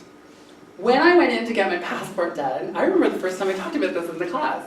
When I went in to get my passport done, it was legal documentation, so I filled it out all legally. M. I got up to the counter, and I gave the lady my paperwork, and she said to me, okay, so where is this person? Because they need to be here to sign. I said, no, that's me. And she was like, oh, you're trans. And she was like, congratulations. Super nice. And then I think about 2 months later, my passport came in and it said female on it. And I called up my then boyfriend who was also trans, and I was like, is it still legal? Can I use it? And he was like, congratulations on your sex change. and so my passport said female. When I was applying for my health card in Quebec, they asked for an ID. I used my passport. My health card came in and it says female on it. How fucking easy was that? How easy was that? It was not difficult. And yet, here in Ontario, I was made to like go through all this shit. I'm like, I can't do it anymore. Go. Yeah, I was just talking about the CAMH. I think I was in the psychology class and they did talk about the gender dysphoria, and they are saying, I think because of the advocacy and they are changing it, the 2-year wait. Yeah. I think they say they're soon going to waiver it, and it doesn't have to. Well, they have a backlog of 10 years. And remember, because what happened was, well, you probably wouldn't remember that. CAMH blacklisted, the Ontario government blacklisted reassignment surgery for about a decade. I think it was like, I don't know under what government, but they blacklisted it. So they still have like about another 8-year wait. Yeah, because so many people have been complaining about the DSA. And they've been approved, and they haven't done the surgeries because they have a backlog. So, but there's a lot of really loud voices have come forward and been like, things need to change, and things are changing, but it's government, right? So it's like, here, why don't you sign this paper, and then give it to her so she can initial it as well. Oh, and then send it back to her so that she can initial it, and then give it back to me so I can photocopy it and send it to someone else. It's a lot of bureaucracy and a lot of paperwork, and that is kind of like the shitty thing about it. Go ahead, love.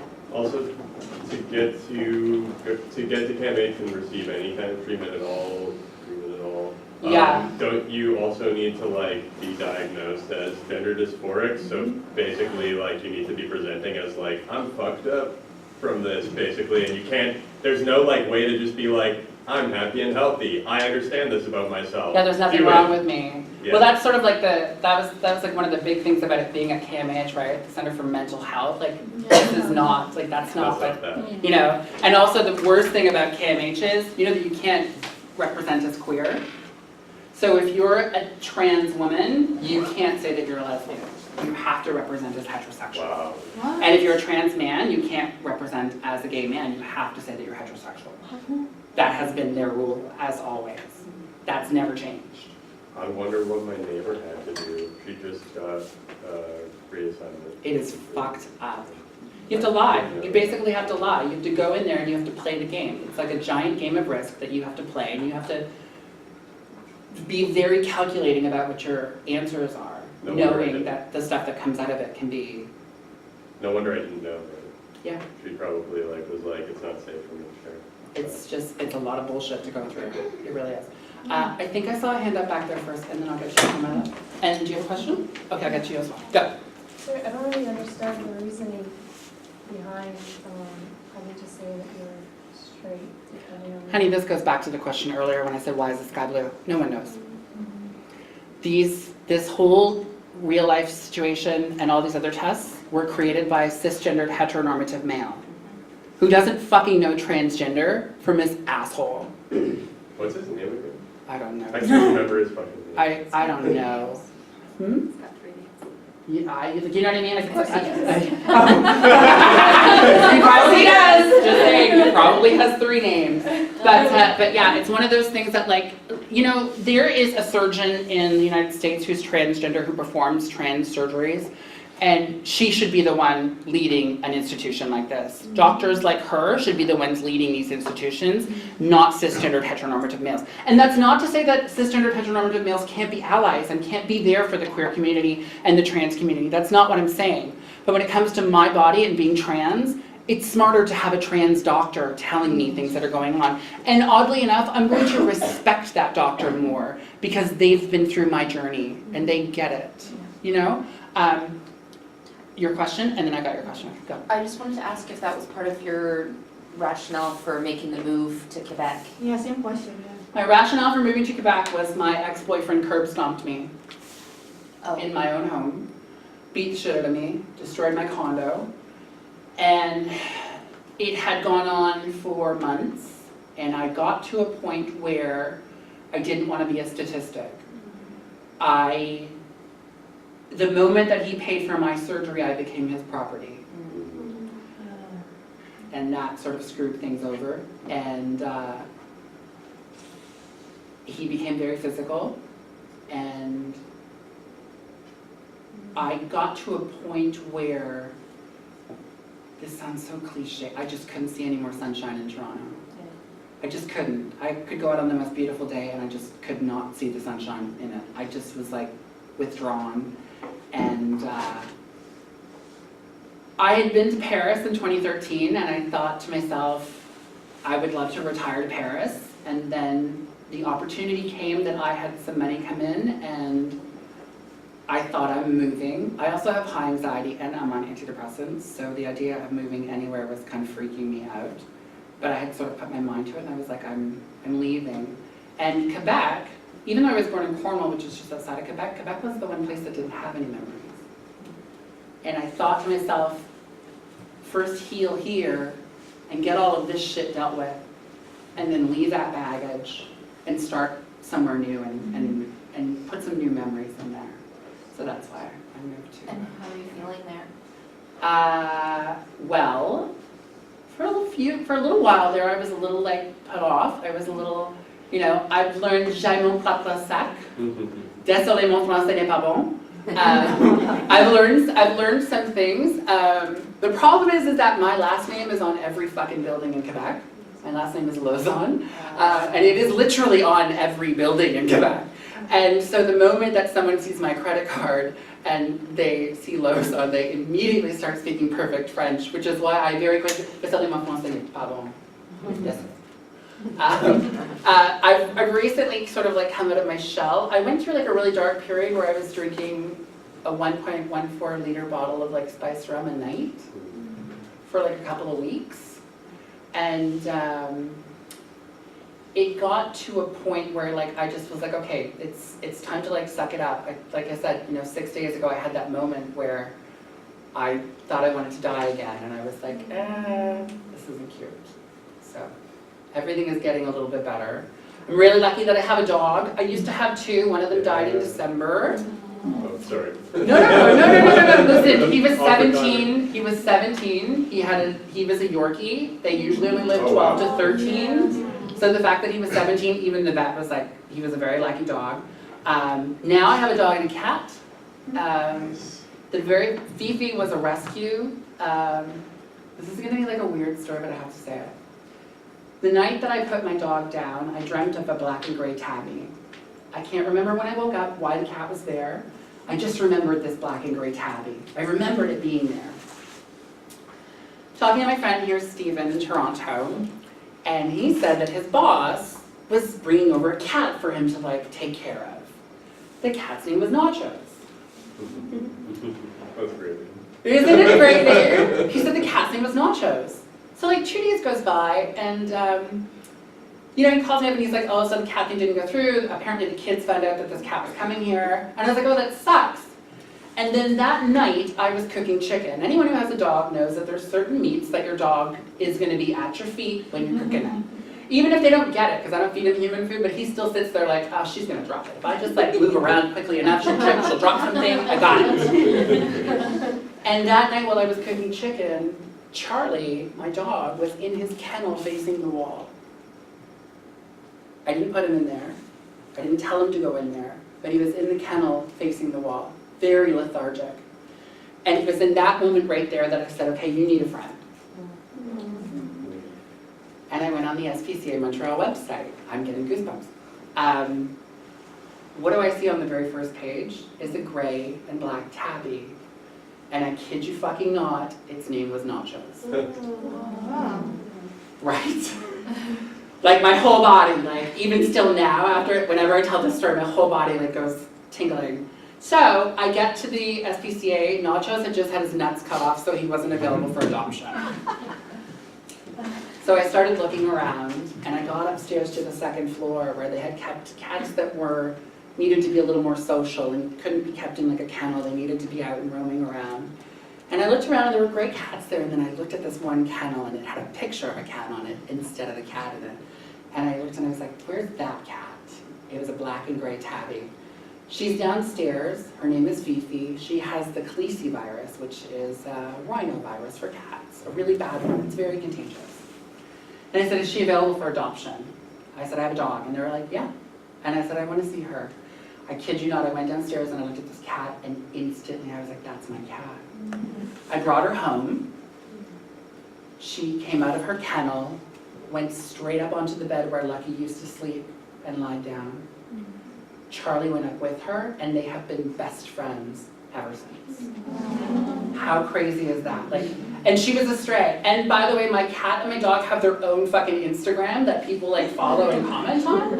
And like, they're getting pretty famous. I'm like, in cat and dog, I'm like a little more jealous of them. But yeah, they've been best friends. And even the girls at the SPCA, they're like, we didn't expect her to be like that with other animals. She wasn't very social when she was there. So the fact that they're like, they sleep together in that like really odd like moon thing, like cuddling like that. I got pictures of it because people don't believe me, and I'm like, I have pictures to prove it. Like they sleep like that. So yeah. Any other questions? I don't want to keep anyone like too long, but any other questions? No. Did I forget anything? Can I ask one question? One. How did you guys meet? Yeah, so let me teach you something. Thank you. With trans people, especially when you have trans in the room, one of the things that we do, because it's a patriarchal society, unfortunately, we say you guys a lot. Oh. Sorry. My YouTube channel, every video starts out, hey lovelies, because I know that not everyone watching my channel represents as male or female or in between. So, we're two ladies. You ladies. It's not to say that, listen, I've said you guys, I've said it in class and like corrected myself as I say it because it's something that's so ingrained in us. Even when we watch TV, they come in the room, they're like, hey guys, it's just so in there. Be cognizant. One of the things that like happened for me when I was at parties is when someone came in and said you guys as a trans woman, it set something off in the back of my head saying that I didn't think that people saw me as a woman. Does that make sense? Be cognizant of that. It's a really, and that will really be like, when trans people see you making that adjustment and that step, it will really help them in more ways than you can imagine. Go ahead. So how did we meet? I was doing Lisa's class, Lisa Marucci, for a couple of years, and then one day this random stranger came in and was like, hey! And we were like, oh, cutest stray. We kept her. But that's about it. She joined in. I don't know how that happened with you and Lisa, but... Yeah, well, it was, Lisa was teaching this class, and it got really popular, and so they increased another section, and so Lisa's a good friend of mine, so she said, can you come teach the class? I said, yeah. And then we met, and that was what, 6 or 7 years ago. It's been a while. Yeah, of course. Okay, so I have 2 questions. Go. How, like, regarding people that are transphobic, how do you suggest that we face conversation with those people that are progressive and remain like positive towards them? Because I feel like if you get frustrated in those conversations, it will leave that person even more like ignorance will always be ignorance. Your best bet is to try to come at them in a positive way and try to educate and use factual statements. And if that doesn't work, it's best to just leave it. Ignorance is ignorance. Beating a dead horse is not going to make that horse come back to life. It's just going to be you beating a dead horse. You can bang your head against that wall as many times as you want. It's not going through the wall. Do you know what I mean? I know, and that's the sort of problem. And especially in this, and I don't want to bring this fucker up, but the truth is, especially in this Trumpian sort of like world that we're living in, now the hate for trans people is even greater. And we do need more advocates, which is why I always come and do these classes. Because the advocacy that comes out of these classes is something that I know bleeds forward and trickles out to everything else. But the reality of it is that there will always be people like Roseanne Barr who are transphobic, who are given a platform, and they don't use it to the best of their ability, and they say transphobic things, or they make Muslim fucking jokes like she did on her show last night about her neighbors possibly being terrorists because they were fucking Muslim. There's always going to be people like that. Your best thing to do is come at them with the facts, and if they don't want to hear it, girl bye. Girl bye. It is not worth you going crazy for, because that is what's going to happen in your own head, because you know what's proper, because you were brought up in that way. And this is not to say that they weren't brought up right, but I mean in the sense that you were brought up that way. It's just best to walk away. It's just best to walk away. When someone is transphobic or homophobic, say what you gotta say. Try to like steer the conversation to something a little more positive. If it doesn't work, so long. I know that that's like cut and dry, but it really is, it's like that. You have to. You have to. But a lot of people don't want to see those things in themselves, so they refuse to acknowledge that their belief might be wrong, because then they're a bad person. Yeah. In their minds. I can remember one of, like, I know this said the Muslim thing earlier, and you know, one of the most powerful, you know, journal entries I ever got was from a Muslim student from one of these classes, who said to me that her religion had told me that I was wrong, that there were things wrong with me, and she said that after seeing me in class that she would challenge people who ever said anything against trans people. And that to this day is the most powerful thing that I've ever read.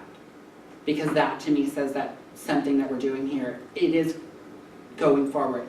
And there is a lot of ignorance, and the best that we can do is educate. And if people don't want to be educated, well then fuck them.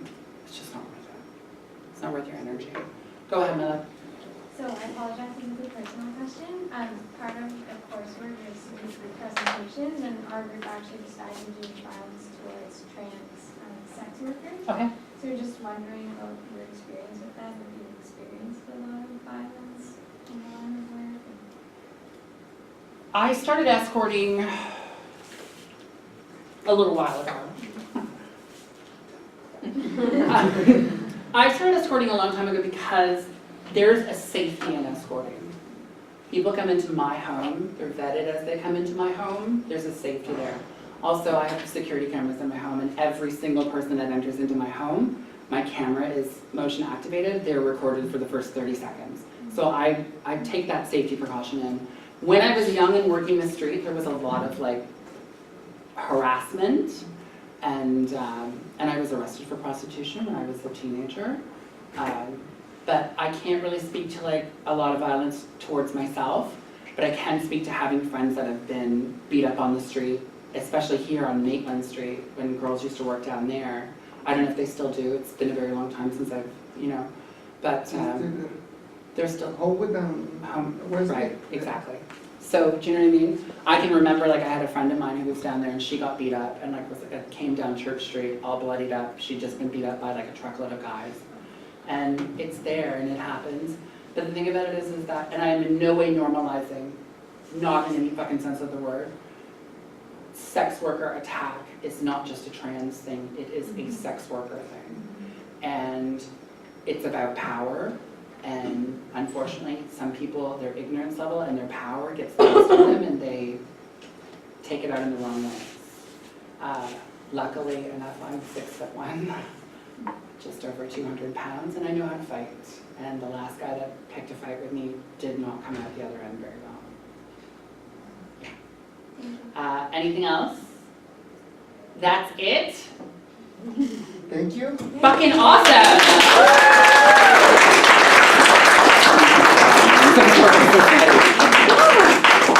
Thank you, thank you, thank you, thank you. I have some, do you have postcards? I do. One of us is on the fucking ball. Just kidding.